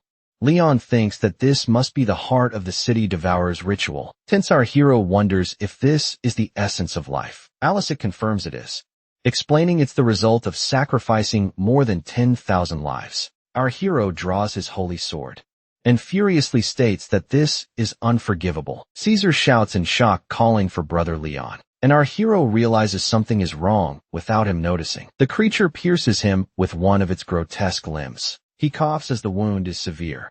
Elsie desperately shouts Leon. Meanwhile, the monster tells him to give up, calling him a dog of the goddess, lifting him from the ground. It says Leon has lost his last chance. It tells him he must accept his inevitable death, as this is the blessing granted by his god. Caesar yells again for Brother Liam, and Khan charges forward, calling him an idiot, but with a single movement. The monster easily pushes both companions away. The evangelist says there's no reason to get irritated, as they'll all soon end up just like Leon. The monster starts laughing and asks if he's already dead. Our hero thinks, death? Am I going to die here? Without stopping malice or doing anything heroic, he notices that Elsie is saying something but can't hear clearly, thinking vaguely about their promise to go together to the Titan mountain range. But he believes you might not be able to keep that promise. As his life fades, he thinks promise. He recalls someone saying they'll believe in his promise, because he's the kind of person who'll keep any promise he makes. No matter what happens, our hero grips the tip of that grotesque limb, and with a precise movement of his weapon, he cuts himself free. The creature is surprised by this move. Leon then falls rolling away injured. With great difficulty, our hero begins to rise. Leon thinks there's no chance of winning at. The destiny of a hero is to always look toward victory. That's why his master will always push him forward. Taught him, so he decides he'll move forward anyway. Elsie watches him tensely. Leon declares he will finish the creature and save everyone. As a true hero, the creature laughs, calling him cursed, but acknowledges his tenacity as he's practically dead, yet still holds a sword. Bennett says if that's the case, he should try to endure this as well, and begins new attacks against our hero. Suddenly, the old hero, Roderick, states that it seems he has no choice, appearing our hero's side. He says Leon did his best, and this time he'll help him. He tells his foolish disciple to watch carefully, and Leon looks at him, satisfied with sacred energy surging from his body. Leon calls out 7-star sword. Those stars appear, Great Chariot Merak. And in an instant our hero pierces through the monster with his sword. The creature becomes confused, looking behind itself, asking when Leon had gotten there. And in the next moment the creature's head flies from his body. The head rolls away, still asking how he dares to harm him again, questioning if Leon thinks it's over just because he cut off his head, something that can easily regenerate. But at that moment the monster stops speaking, realizing it's not regenerating. Leon smiles and asks if it's still alive even after losing its head, calling it filthy, or if this miserable state was its true wish. He mockingly tells it to go serve Delahan, as they can comfortably walk around without heads. The creature becomes enraged at him. It says his irony is disrespect cannot be repaid, even with his blood. Roderick says Leon lacks power due to his injury, and his body might not withstand his second attack, asking if he'll still attempt it. Our hero nods affirmatively, and Roderick says very well. This will cost you dearly. The stars appear again, the Great Chariot. And this time Duvri, as our hero, fiercely attacks the evil creature once more. The monster screams, questioning why. What's happening? Why it's not regenerating, and why its heretical art is falling apart. The evangelist states that now that has come to this, he will take them all down with him, creating a huge, evil vortex. He screams for them to die, for everyone to die together with him. Smiling, the boy says he knew this would happen, so he held back a bit, and now he's going to blow it into tiny pieces for real. The creature now seems genuinely frightened. Roderick says Leon must not waste even a single moment. The true essence of the 7-star sword lies in its links. He says Leon is still far too inexperienced to handle even one of them directly, but he'll manage at least one unique final move. Once again the stars appear, and he activates the secret cross skill. That attack advances against the profane creature. Hitting it directly, our hero passes through it, leaving only its shadow remains behind. That essence of life finally breaks apart, grabbing desperately to avoid being dragged into the abyss. The monster realizes its self-destruction has failed, because the essence of life was destroyed, and shouts impossible, unable to withstand the pressure. It screams that it's being sucked in. In despair it says it can't let things end like this, but in the next moment, the city devourer appears behind it with its massive mouth open, and then it swallows the creature as if it were nothing. The devourer violently hits the stone floor of the place, but immediately after the portal closes and it vanishes. Sir remarks that this was a close call, and our hero asks if it's over. His master replies that it seems the devourer was satisfied with just the small snack after the essence was destroyed. Leaving our hero shocked, he says, if they'd waited a few seconds more, everyone would have been sacrificed to the city devourer as well. The companions begin recovering themselves, and just as Elsa is about to tell Leon he did a good job, Leon collapses on his knees. He drops his weapon and starts screaming. Caesar runs toward him, calling brother Leon, and Leon tries to speak, Your Excellency, but the elf tells him not to speak, and that he'll treat him immediately. Using his sacred magic, he heals our hero's wounds, smiling despite being seriously injured himself. Caesar says that was close.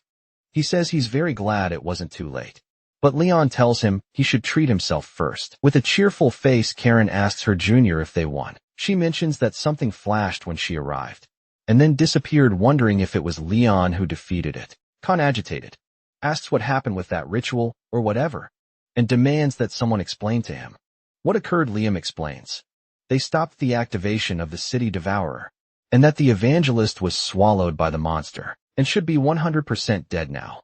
Then he turns to the elf and says he's about to pass out, so he's leaving himself in Caesar's care. And in the next moment, he collapses unconscious on the ground, while Karen cries out for her junior. Elsie looks from above, appearing satisfied seeing our hero unconscious on the floor. He thinks, good job, Leon. So the video ends here. If you don't want to miss the next part, activate the notification bell, and see you next time on Tab's channel.